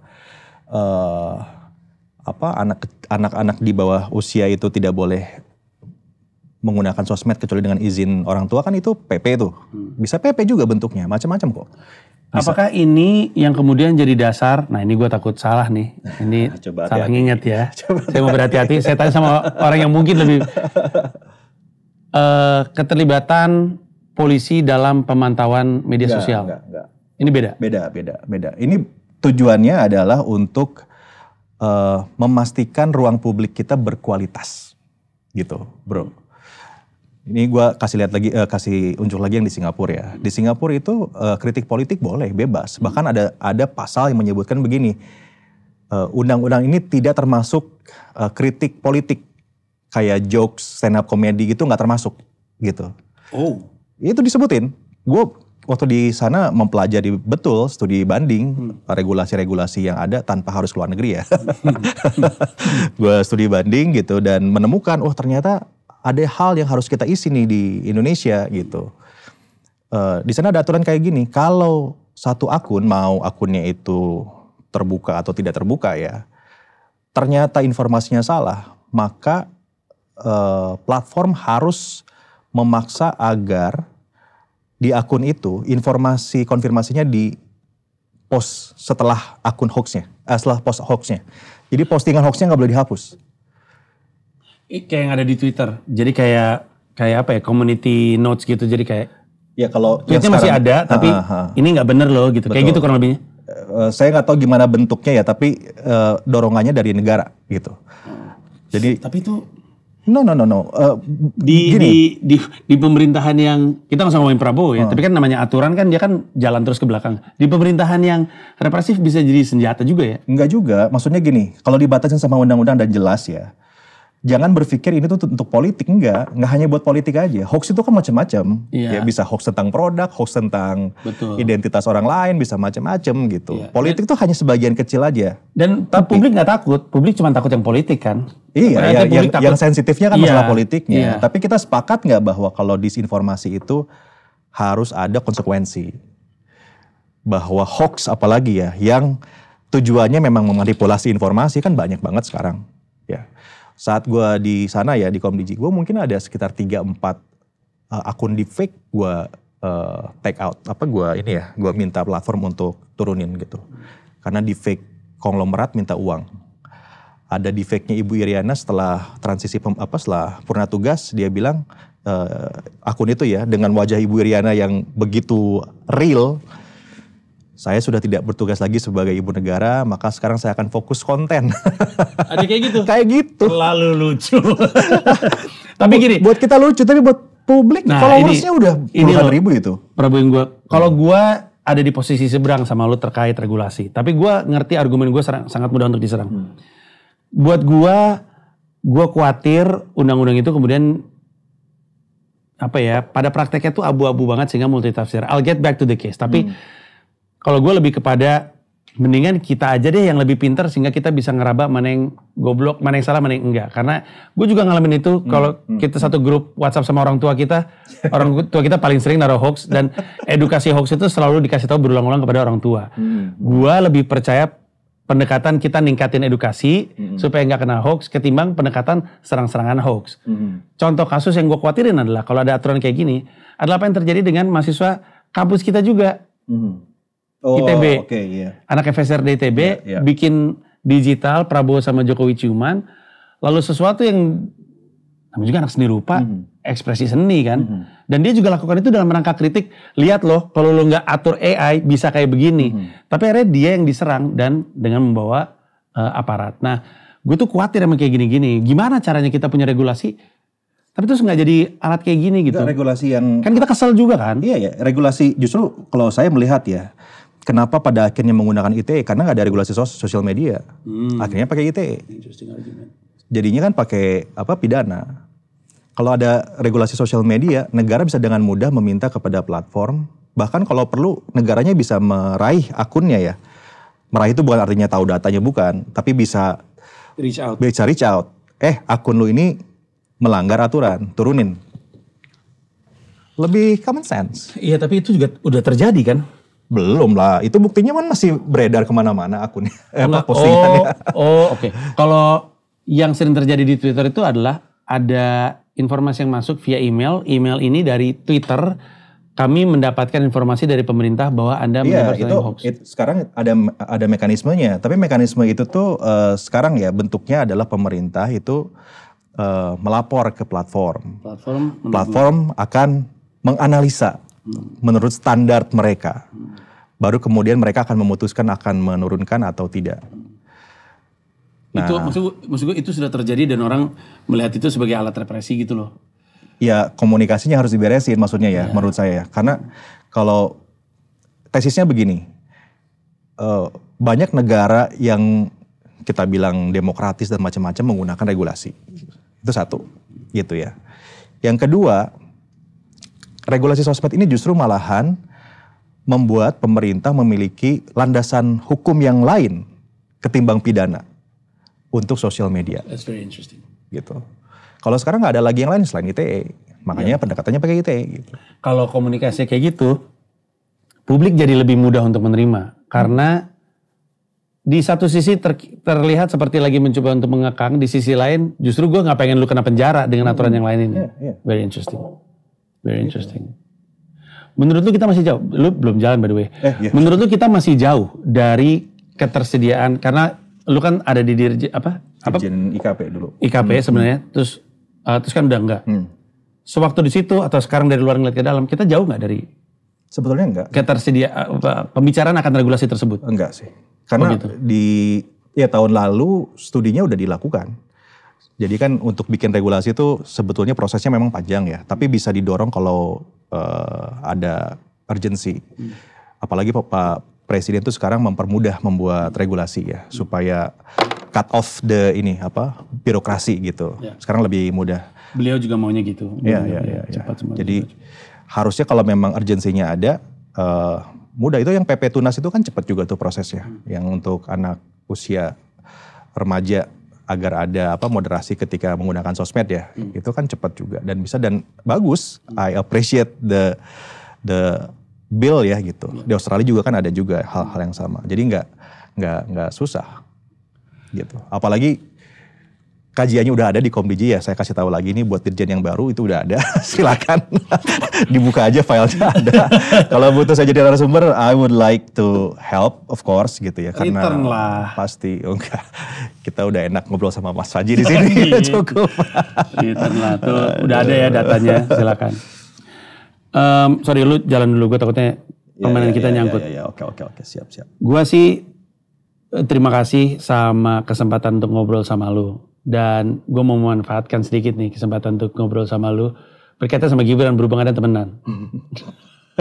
Karena gue gak bisa bawa Gibran. Jadi susah jalan nih. Enggak. Gue gak bisa bawa Gibran, Prabu. Jadi gue pikir gue nanya sama lu aja. Kan lu Ikrips. Temenan kan? Gue buka dari pertanyaan ini. Lu main dulu deh. Ntar gak maju-maju. Ntar lu jawab pertanyaan gue. Tapi sebenarnya dasar pertanyaan gue tuh ada kaitannya sama pertanyaan besar gue di video yang lu kritisi itu. Oke. Kan video gue kan bertanya-tanya, apakah Gibran lagi kampanye? Dan lu bilang kan, wah ini tuduhan yang serius. Menurut lu, wajar gak untuk orang berpikir, ngelihat, gini gue balik lagi. Kalau dari menurut lu pribadi, as a friend, salah gak sih bagi-bagi goodie bag dengan nama Istana Wakil Presiden? Sekali lagi, you're nobody. Di pemerintahan bukan, kerja juga enggak untuk mereka-mereka ini. Komunikasi publik, dosen juga, and also a friend. Would you say, kalau saya gitu nggak gitu sih? Gini, kalau tuh kan nggak maju dah lu, maju dulu. Jadi nggak maju nih. Nggak, dia bikin move keren banget, makanya jadi Nggak juga mah. Tipis-tipis lah. Tapi kan gue gak pernah main catur sama anak gue. Tahu gak gue? Lu sama anak lu main catur. Gue sama anak gue main Mario Kart. Super Mario Kart. Itu gue beda gue sama lu.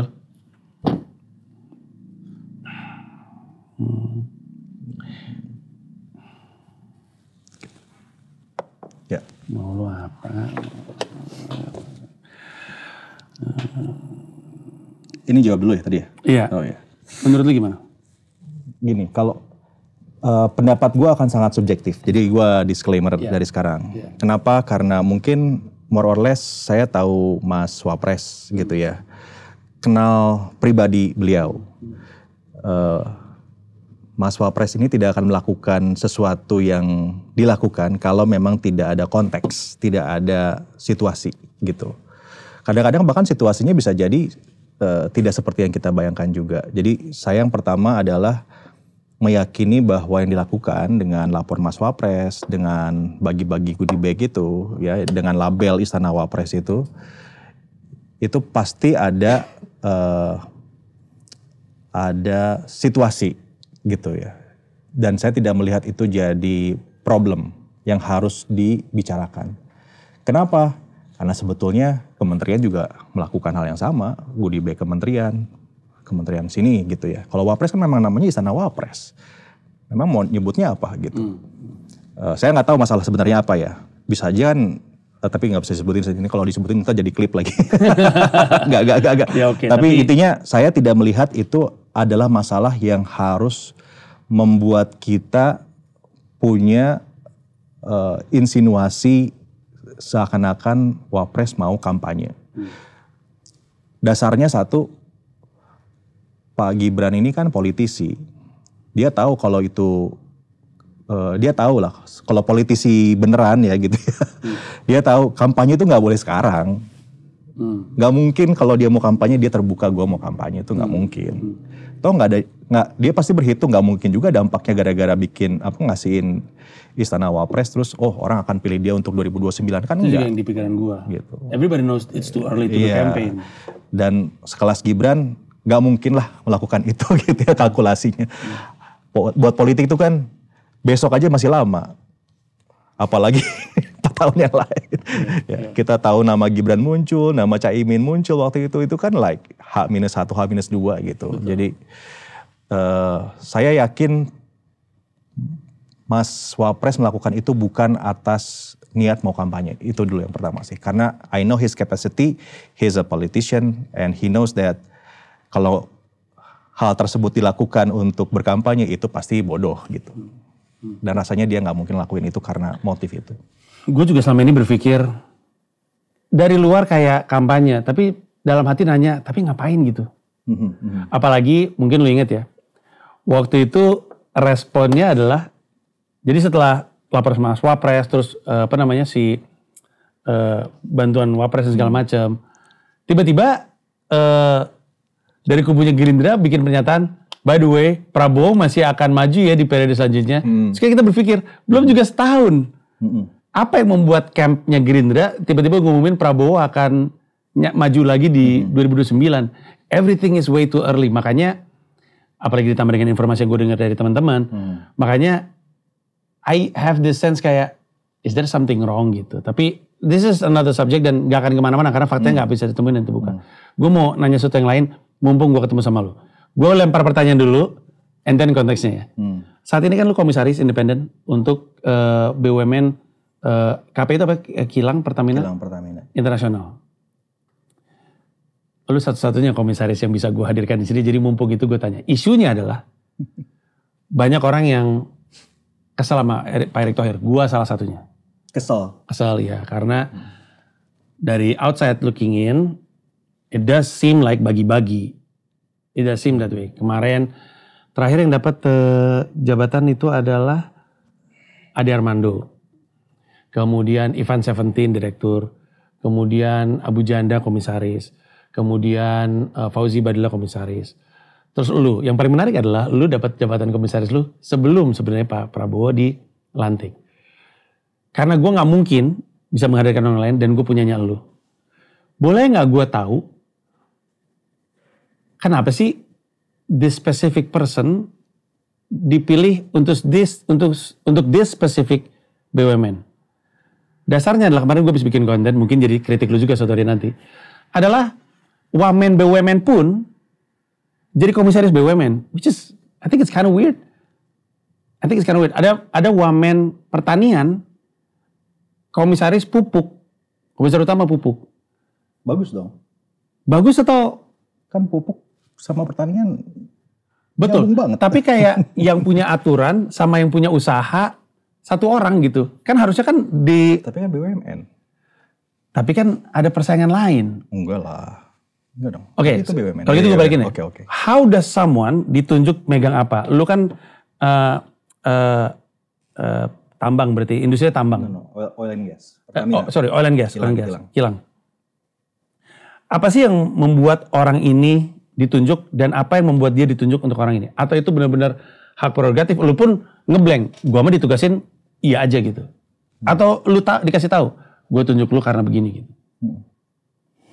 Oke. Gue akan jawab, tapi ini perlu juga teman-teman tahu. kalau kita memang dari awal tidak ada rencana mau bertanya tentang ini ya. Nggak ada. Jadi Gue punya tahu dulu. I shoot my shot. To be fair. I just shoot my shot. Gue gak punya orang lain untuk gue tanya. Karena ini lagi di kepala gue juga. Ini lagi di kepala gue. To be fair, ya. Gini, ini mungkin jawaban normatifnya ya. Dan mau tidak mau harus juga dijadikan sebagai dasar. Semua pertama ada aturan. Ya. Concern pertama adalah apakah aturannya dilanggar atau tidak gitu ya. Nah, dari situ kita bisa bergerak. Kalau dilanggar baru kita bisa lanjut mempertanyakan kenapa gitu. Nah, kalau tidak dilanggar maka satu step ini selesai nih. Aturannya memang nggak dilanggar. Ya, kan aturan memang dibuat untuk membatasi. Nah, di aturan itu memang boleh wamen jadi komisaris BUMN, tidak dilarang. Betul. Enggak sampai situ dulu. Kita harus jelas dulu bicara tentang itu, and then kita coba bicara tentang ya lo kan mau ngambil arah ke etika dan macam-macam gitu kan. Sorry, gue tambahin sedikit. Emang aturannya mengatakan wakil menteri itu bukan pejabat publik di undang-undangnya, sehingga it's a bit tricky. So argumen Prabu benar. I was saying terus. Oke, nah. Jadi kalau untuk teman-teman yang lain ya, yang menjadi komisaris dan semacamnya, saya sangat meyakini seperti juga saya merasakan untuk diri saya sendiri, pasti mereka punya pertimbangan pada setiap orang yang ditugaskan. Tapi saya nggak bisa jawab buat mereka karena saya nggak tahu. Tapi lu nggak nanya? Enggak. Saya nggak tahu buat yang mereka kan saya nggak. Saya bukan di.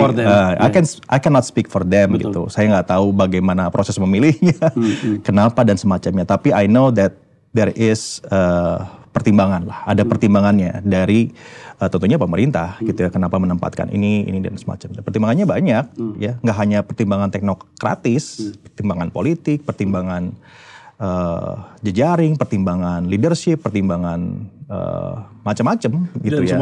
Dan semua sah aja gitu. Toh memang fungsi Dewan Komisaris kan dan juga BOD, Dewan Komisaris lah ya, Dekom lah, itu kan tidak mengerjakan, bahkan tidak boleh untuk mengerjakan pekerjaan eksekutif BUMN. Betul.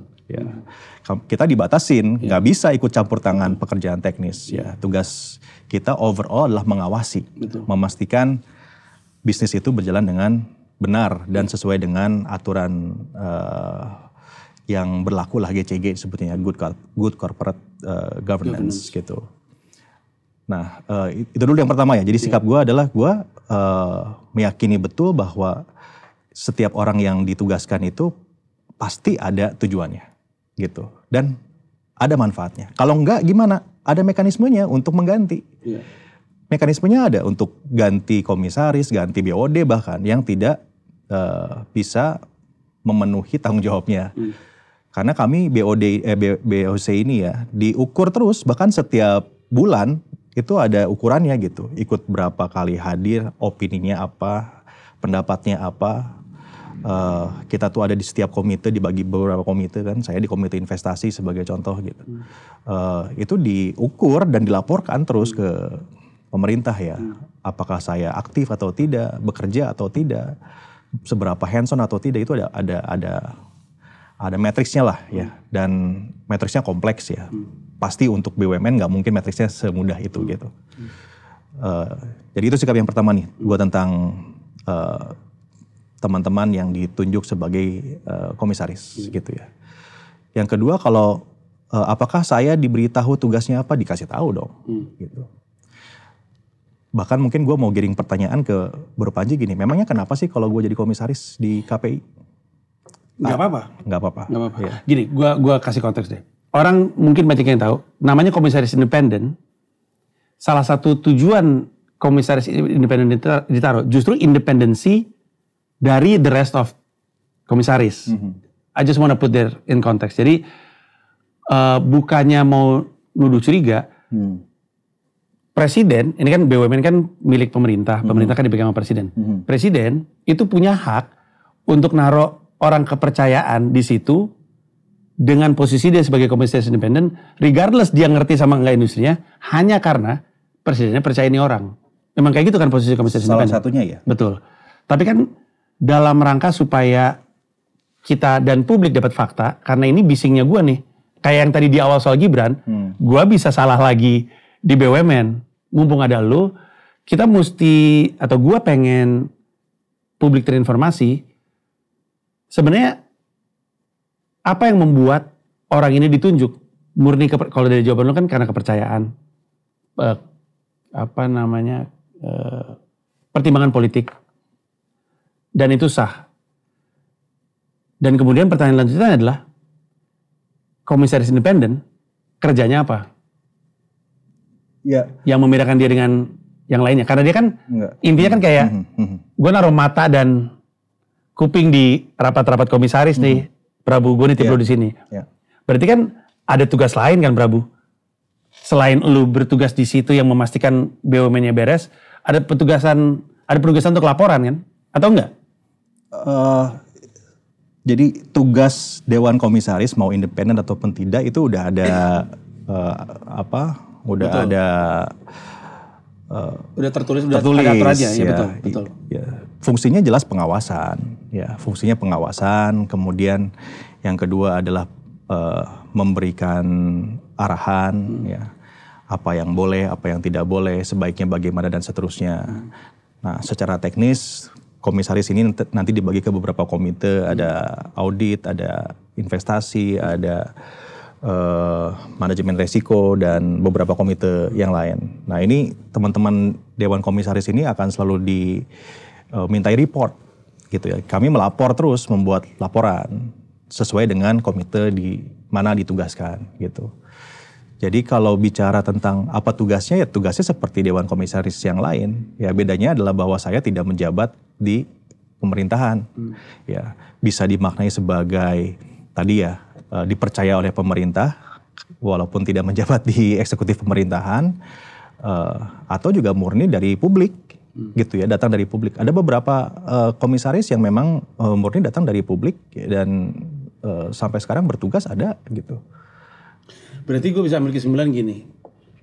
Ini tuh dilemparkan dalam rangka husnuzon ini ya. Jadi sebenarnya bisa aja, misalkan gue presiden, gue punya program untuk 5 tahun. Gue memastikan program ini all sektor jalan, termasuk sektor-sektor yang akan bersinggungan dengan BUMN. Gue bilang, Prabu, gue taruh lo jadi komisaris independen di sebuah BUMN, tolong lihat apakah yang mereka jalankan searah dengan apa yang gue pengenkan dalam pembangunan. Kayak gitu. Karena kalau kayak gitu, it makes sense. Karena gini, sorry ya gue potong. Kritik terbesar kan adalah, kenapa isinya orang-orang presiden semua, kan gitu kan? Kenapa isinya orang-orang tim ses? Tapi kan kalau misalkan Prabowo-nya bilang, gue tuh kayak gini, kenapa orang gue percaya, orang tim ses yang gue masukin di situ? Karena kan of all people, yang paling tahu apa yang gue pengen yang terjadi 5 tahun ke depan kan orang-orang yang kerja bareng sama gue. Jadi gue taruh di situ. Kalau dia nggak ngejalinin apa yang gue mau, lo lapor ke gue. More or less? Tergantung siapa orangnya dan siapa yang dan di mana BUMN-nya. Ya, tadi yang saya ceritain dari awal, nggak semua komisaris itu ya terafiliasi politik gitu. Nggak juga semua kayak gitu kan.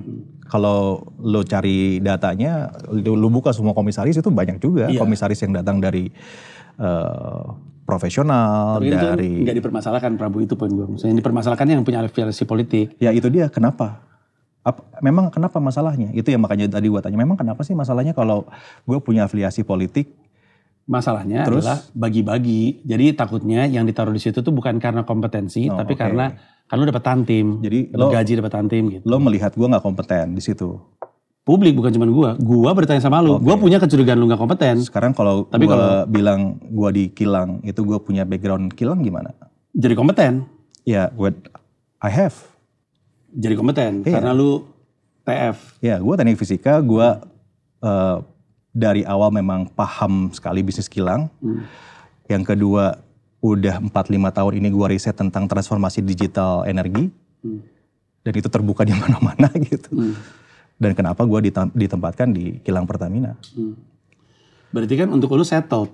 Iya, permasalahannya. Buat yang lain gue gak bisa jawab. Karena kan masing-masing punya backgroundnya masing-masing. Kalau gue adalah itu. Berarti kan tadi gini ya. Tujuannya adalah untuk memastikan bisingnya si Panji gak terjadi lagi. Karena didasari sama informasi yang lengkap. Gak punya komisaris lain untuk ditanya. Gue tanya komisaris independen yang gue punya di depan mata gue. Tadi gue bilang di depan, yang paling menarik adalah justru lu dapat sebelum. Asumsinya kan menang, bagi-bagi hadiah. Ya. Ini belum menang udah. Berarti itu kan mematahkan argumentasi lo kalau gue tuh dapatnya karena bagi-bagi hadiah. Betul, tapi kan gue udah nanya lu kan bukan karena apakah lu bagi-bagi hadiah. Gue nanya kenapa komisaris independen ditunjuk, tugasnya apa. Dan tapi lu udah jawab, ketika menteri atau di posisi eksekutif kemudian ada di posisi BUMN, apakah kemudian jadi masalah? Kan pertanyaannya itu. It's like I don't have any other friend. Wamen maksudnya ya, bukan menteri ya. Kalau menteri kan nggak boleh. Iya kan, Wamen ada di eksekutif. Ya Wamen boleh BUMN, kalau boleh komisaris, kalau menteri kan nggak bisa. Iya menteri nggak bisa, kalau Wamen bisa. Tapi kan lu bilang kan, kalau menurut lu itu nggak masalah. Iya nggak masalah. Kepentingan? Loh, komisaris yang lain juga ada dari dirjen ini, ada dari kepolisian, ada dari kejaksaan, dan iya, itu wajar. Itu wajar. Gini, gua nanya gini karena gua nggak tahu. Iya. Ini gua tanya latar belakang. Iya. Gini bro, Dewan Komisaris nggak hanya BUMN, swasta pun latar belakangnya macam-macam. Betul, agree.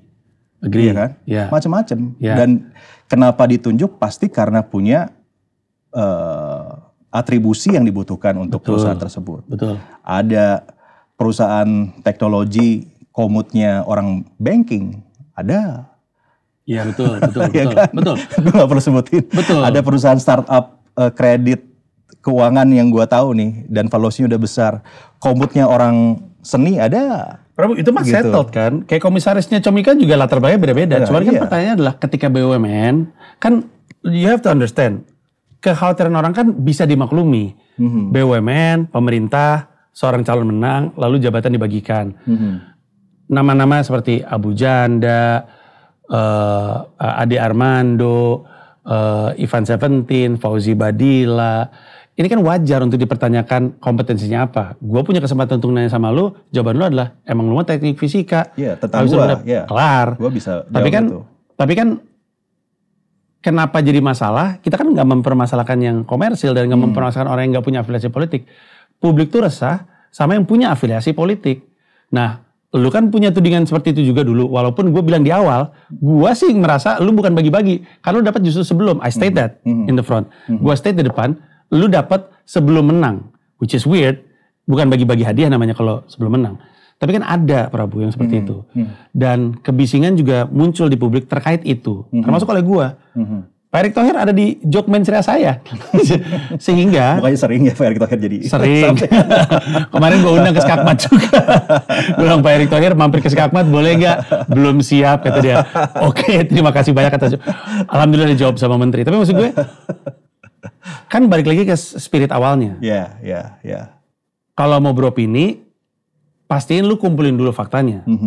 Gua nih mau beropini terhadap orang-orang yang dicurigai bagi-bagi jabatan karena dia dapat setelah kemenangan. Kalau menang baru bagi-bagi hadiah. Yeah. Orang-orangnya juga orang-orang yang kita lihat ada di latar belakang pendukung gitu. Nah jadi makanya gue nanya, ketika orang ditunjuk jadi komisaris, alasannya apa? Tapi kejawab sama lu. Karena sebenarnya hanya karena percaya dan karena kepentingan politik udah cukup. Di luar kompetensi. Kebetulan lu punya kompetensi. Tapi sebenarnya lu bilang bisa kepentingan kepercayaan, bisa kepentingan politik, bisa kepentingan lain-lain, dan semuanya sah. Jadi terjawab sebenarnya. Gue mau menggali yang kedua, soal Wamen dan BUMN. Menurut lu gak masalah? Enggak. Wamen BUMN gitu. Jadi gue yang punya aturan terkait BUMN, tapi gue ada di komisaris BUMN gitu. Kayak gini gak sih? Koreksi kalau gue salah. Kayak gue menteri perdagangan, tapi gue punya perusahaan sarung, terus Kementerian Perdagangan ini bikin peraturan yang memudahkan sarung jadi bisa dibeli banyak orang gitu. Ngerti gak maksud gue? Jadi kan kayak... Tapi analogi lu gak tepat. Iya oke, analogi gak. Oke, how do you clarify? Karena kan kata yang paling sering muncul kan adalah konflik kepentingan. How do you clarify that? Yang pertama gini ya, kalau BUMN itu kan posisinya adalah perusahaan yang memang harus berkompetisi dengan perusahaan yang lain. Ya swasta. Dengan swasta. Betul. Gitu. Tapi apakah tidak aneh kalau pemerintah terlibat untuk memenangkan BUMN dan at the same time agak jadi disinsentif untuk yang swasta gitu. Misalkan bank, sebuah bank. Jadi gue orang BUMN, gue orang pemerintah deh. Gue eksekutif. Tapi gue ada di BUMN. BUMN ini kebetulan bank. Tentu tugas gue untuk menangin dia dong. Pemerintah kan happy, kan punya pemerintah. Ya kan, gue orang pemerintah, punya pemerintah. Gue taruh di situ sinergi biar dia menang. Tapi kan pertanyaan adalah, apakah tidak terasa seperti kayak jadi insentif untuk si bank BUMN dan disinsentif untuk bank swasta gitu? Tidakkah bank swasta ngerasa, ya kalau kayak gini mah gue berat nih menang nih gitu? Karena dimenangin pemerintah mulu gitu. Tapi nyatanya kan enggak. I don't know that. Nyatanya kan maksudnya banyak juga private yang di atas BUMN. Betul, tapi kan ada Danantara. Kan jadi tesisnya salah gitu. Kalau bahwa wamen BUMN pejabat eksekutif ditaruh di BUMN maka BUMN-nya akan menang, itu kan berarti nggak benar. Atau diharapkan untuk menang.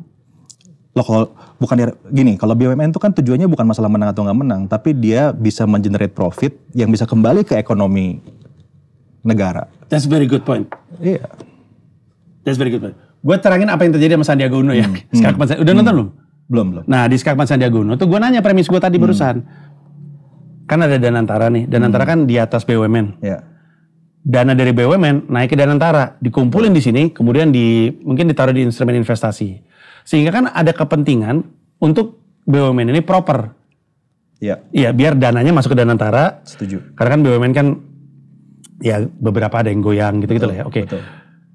Nah, sekarang logika gue jadi masuk. Naruh eksekutif di dalam BUMN untuk memastikan BUMN-nya benar. Bahkan ada insentif mungkin untuk BUMN supaya masuk ke Danantara, supaya bisa diputar karena duitnya untuk rakyat lagi. Betul. That makes sense. Betul. Waktu itu gue ngomong sama Sandiaga Uno, tapi menurut lo ini jadi masalah kompetisi gak sih? Kata dia iya. Karena walaupun lo bilang swasta masih ada yang menang, tapi kan Danantara juga baru mulai. Yang dikhawatirkan kan ke depannya, apa sih dampak dari BUMN for lack of a better word, dikarbit untuk lebih unggul dibanding kompetitor karena dapat dukungan dari pemerintah gitu. Ngerti gak sih maksud gue? Ya ngerti sih, memang lebih jauh saya nggak bisa ngomong banyak tentang Danantara ya karena I'm not the expert of that gitu. Tapi semangat Danantara ini valid dan menurut saya itu ide yang sangat Kemarin gue ngomong secara terbuka. Dulu Prabowo dianggap aneh, maaf ya, dianggap gila. Ketika dia bilang, kita mesti siap-siap bentar lagi bakal ada perang. Waktu dia jadi menteri, betul. Dia belanja, orang ngapain belanja ini? Nanti perang loh gitu, iya kan? Iya. Gua pun yang merasa, apa anda loh? Gitu kan? Habis itu dia bilang, kita mesti swasembada pangan, supaya nggak bergantung sama yang lain, food estate. At that time, it does sound crazy. Tapi sekarang dengan yang terjadi di sini kan, now it makes sense. Kebutuhan akan Danantara, gue juga jadi ngerti sekarang. Tapi kan ya, mungkin we can't say for something that hasn't happened yet. Dampak Danantara dan insentif terhadap BUMN terhadap kompetisinya gitu. Kita udah 90 menit by the way, gue dapat. Jadi kita ini seri aja. Kita remis aja. Terima kasih banyak. Gue punya pertanyaan terakhir untuk lo. Karena kita dari tadi ngomongin soal mengumpulkan fakta untuk jadi dasar opini. Dan kita juga tadi berargumen soal pemerintah nggak harus bilang semuanya. Apa metode selain gue ganti, karena tadi kan gue juga mencoba untuk membuktikan bahwa bahkan gue pun lagi mencoba untuk nggak suzon terhadap BUMN gitu dengan diskusi ini karena kebetulan depan gue komisaris independen. Kalau gue mau kritis sama pemerintah, apa marka-marka yang bisa gue pegang untuk diri gue sendiri untuk memastikan this is not sentiment? Karena anak muda mungkin nggak ngerti loh, Prabu. Anak muda ngelihat idolanya kayak Hindia gitu. Idolanya kayak Abdul Arsyad. Terus at one point mereka kemudian dar. Yang ini mungkin punya substansi. Tapi kan ketika anak-anak muda ngelihat itu kan dia belum tentu punya substansi. Dia ngelihat sesuatu yang negatif dia langsung jump in.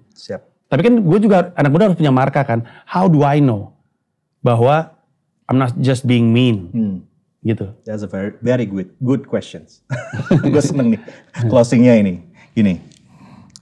Percayalah ya bahwa kritik itu, gua nggak ngomong ini normatif ya, kritik itu sangat dibutuhkan sama pemerintah. Gue pernah di pemerintah, ya, dan 6 bulan gue bertugas di sana. Salah satu yang ngedirect gue membuat policy, ya, bikin program adalah kritik. Gitu. Jadi kami mendengar kritik ya.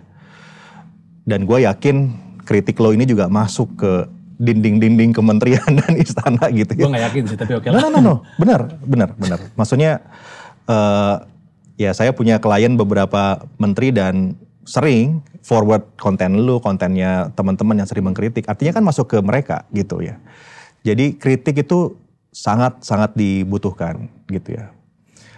Rasanya sejauh ini gue gak pernah berhadapan dengan teman-teman di pemerintahan yang punya ambisi untuk menutup kritik gitu. Itu I have to tell you the truth about that gitu ya. Jadi gak pernah nih, ini ada akun kritik tutup dong gitu. Gak pernah ada kayak gitu. Padahal kan gue di Komdiji waktu itu ya. Gue bertugas di sana sebagai salah satu dari 2 dirjen yang punya otorisasi lah untuk menjaga ruang informasi publik gitu. Yang ada adalah gimana tindak lanjutnya sama kritik ini. Apa yang mesti kita jawab? Apa yang mesti kita respon? Apa yang salah gitu? Monitoringnya kayak gimana gitu. Jadi justru malahan itu yang muncul ke kami gitu ya. Which is itu bagus buat memastikan orang-orang di birokrasi ini tahu kalau mereka diawasi sama publik. Nah kritik-kritik yang kayak gitu yang dibutuhkan gitu bro. Kritik-kritik yang memang substansial dan gue tuliskan di caption gue ya. Kalau kritik-kritik yang substansial itu pasti berdengung. Pasti speaks louder than itself gitu. Justru kritik-kritik yang tadi yang lo bilang ya hanya sentimen, hanya apa, itu akan selesai gitu, nggak akan berdampak. Padahal kan lo membangun kritik kan pengen berdampak gitu. Jadi itu poin yang pertama. Poin yang kedua adalah mungkin ini bukan pernyataan gua yang mind blowing, bukan. Tapi yang paling mudah start by seneng baca. Itu yang paling mudah gitu ya. Jadi ketika lo punya kritik, oke, lo rem dulu, kumpulin as much as you can, ya, information yang bisa lo dapatkan. Dengan lo punya banyak sumber informasi yang gue bilang di caption ya, lo harus lebih paham daripada orang yang dikritik gitu ya. Harus lebih punya konteks, karena lo kritik itu kan gini, orang yang dikritik itu kan nggak kayak dikepung ya. Lu kan kritik dari sebelah sini. Makanya dia nggak bisa ngapa-ngapain selain melihat kritik yang masuk gitu. Jadi orang yang mengkritik itu punya waktu banyak untuk lihat satu angle lain. And then kalau lu tetap mau mengkritik, gue pasti yakin kritiknya akan jauh lebih berbobot. Itu dulu aja. Jadi saat kita mau bikin konten mengkritik gitu ya. Sebentar, kita ke toilet dulu, browsing sebentar. Lo cari semua informasi yang lo maksudkan untuk memperkuat kritik lo itu gitu. Dengan platform yang ada sekarang ini, apalagi ada AI gitu ya, itu gampang banget keluarnya gitu. Yang gue bilang ke Bro Panji tadi itu. Menemukan video tadi itu hitungannya hanya 1 menit, 2 menit. Gitu. Karena gue punya konteks untuk mencari informasi tadi. Jadi teman-teman pada saat punya kritik, lo nggak akan rugi ketika informasi lo lebih kaya, gitu. Dan jangan berpikir ketika lo bikin kritik itu nggak bermanfaat, sangat bermanfaat. Ini gue ngomong sekarang di depan teman-teman semua, ya kritik aja gitu. Justru dibutuhkan, apalagi kita punya presiden sekarang yang mendengarkan kritik. Bahkan kan dibilang presiden algoritma, gitu ya. Karena ya ada banyak yang gue baca ini presiden algoritma karena apa yang lagi rame di publik. Itu yang direspon, which is menurut gue itu bagus daripada nggak direspon, ya nggak, gitu. Mumpung punya presiden seperti itu sekarang gitu, yang saya yakin timnya memberikan report kepada beliau dengan berbagai ini ya, oh ini ada kritik ini pak, gitu. Berarti harus direspon lebih cepat, lebih apa, good gitu. Makanya suarakan dengan baik ya, jaga kualitas kritiknya gitu. Mungkin jadi kalau saran gue tuh ya jaga kualitas kritik Anda gitu ya. Jangan sampai kredibilitinya turun karena kritiknya tidak berkualitas gitu. Sayang banget gitu. Ya kalau buat Bro Panji sih terus mengkritik. Kalau gue karena kalau bisa ke toilet dulu untuk Google. Jangan sampai ini jadi skakmat terakhir. Tadi waktu lo bilang ini skakmat terakhir gue sedih gitu. Wah berarti ini mungkin season selesai. terakhir. Mungkin. Ya, janganlah ini orang udah ini kok, udah notice kok gitu kritik-kritiknya lu ya gitu bro gitu. Dan gue seneng dengan gaya sinisnya Mas Panji gitu ya. Lucu gitu, kadang-kadang lucu. Dan saya pernah sama Mas Gibran ya, kita pernah ngobrol gitu waktu lagi kampanye itu, dan lihat salah satu videonya Mas Panji tentang Mas Gibran gitu. Ketawa-ketawa dianya sendiri juga gitu. Dia ketawa-ketawa. Ya lucu gitu. Ya. Anyway, Mas Gibran pengen nonton itu. Mensreya. Akan sangat cocok sih Mas Gibran. Gitu. Jadi itu mungkin bro, kalau dari gua sih, ya sorry banget nggak mind blowing tadi pernyataannya, tapi simple kok gitu. Lo hanya kan metodologi kritik itu yang pertama adalah tujuannya. Lo ini tujuannya mau kritik apa sih? Bukan mau marah-marah dong gitu. Kalau mau marah-marah doang sayang sama capacity lo gitu. Jangan samakan sama, oh jadi publik boleh marah. Oh boleh, itu beda lagi nih. Kita jangan bicara samakan orang-orang kayak Mas Panji, kayak gua dengan yang di sana gitu. Karena konteksnya beda, permasalahannya beda, capacity-nya beda, dan seterusnya. Impact-nya juga beda gitu. Yang membedakan gua, Mas Panji sama beberapa teman-teman yang impact-nya, influence-nya kuat ya. Ya umat yang lo bawa gitu. Itu mesti di taking care of gitu kan. Gak boleh disesatkan lah dengan hanya kita bisa bicara apa adanya gitu. Yang kedua setelah tujuannya, asumsinya gitu. Oke, asumsikan bahwa katakanlah ternyata Gibran itu tidak mau kampanye. Kira-kira apa aja fakta-fakta yang ngedukung itu semua? Oh ternyata lu gak punya fakta-fakta yang mendukung bahwa Gibran tidak kampanye. Semuanya fakta gue itu adalah mendukung dia kampanye. At least lu punya datanya akhirnya gitu. Ada asumsi. Setelah asumsi baru lo inferensi. Di mana nih opini gue masuk gitu. Baru kemudian amplifikasi ya. Kan jangan sampai kritik lo jadi gak terdengar karena gak ada amplifikasinya gitu. Ini metode yang sebenarnya bukan mudah sih, tapi ada di textbook mana aja tentang how to criticize ya gitu. Dan sangat valid lah gitu. Beberapa kritiknya Mas Panji tanpa disadari sebenarnya sudah melakukan ini gitu. Hanya mungkin yang kemarin aja agak kurang. Tapi the rest sih actually bagus semua gitu ya. Rata-rata maksudnya ya tadi kan yang gue bilang ya. Kenapa kok yang Ferry gue gak bikin content reaction? Because walaupun beda sama esensi monolognya Mas Gibran gitu ya. Bahkan cenderung menyerangkan ya. Tapi ada poinnya gitu. Ya benar sih. Lu bawa tentang bonus demografi itu begini ya nggak salah juga gitu. Itu opini yang bagus dan mungkin ya buat Mas Wapres KPI-nya tercapai, akhirnya bonus demografi jadi obrolan lagi. Setelah sekian lama isu itu tidur ya, nggak pernah dibahas. Akhirnya jadi bicara, diomongin sama Ferry, omongin sama Mas Panji gitu. Bahkan juga sama teman-teman yang lain, Rocky Gerung juga bicara gitu kan. Which is good gitu, jadi public discourse gitu. Kan kalau di zaman, ini gue bilang di mana-mana juga nih. Kita ini kan sekarang hidup di era attention economic, ya, ekonomi perhatian gitu. Di era seperti kayak gini itu ya, being loved is optional, but being noticed is essential. Being loved is optional, but being noticed is essential. Ya. Mas Panji bikin kritik ya gak usah mikirin semua orang suka sama kritik lu gitu. Karena di era kayak gini udah gak penting lagi orang suka atau enggak sama kritik lu gitu. Tapi orang notice sama your critics itu lebih matters. Sama juga, ini buat pemerintah juga yang jangan baper gitu kalau dikritik gitu. Karena sentimen negatif gak masalah juga, namanya juga era atensi ekonomi gitu. Memang kayak gitu. Mana ada sih sekarang pemimpin politik yang gak ada hatersnya banyak. Semuanya juga punya. Lu sebagai what you call as opposition gitu ya misalnya. Lu punya juga haters gitu kan. Gua Petak Mulyono dibilang ya kan. Kalau gue komen ya. begitu gimana lagi? Termu hadir gue bilang gitu. Termu. Gak usah baper gitu ya. Memang kayak gitu eranya gitu. Oke. Prabu, thank you so much. Thank you for coming. Thank you so much. Thank you. Great play. Mari kita cabut. By the way, ada cara loh untuk bikin skakmat nggak mati. Apa tuh? Gibran diundang ke sini.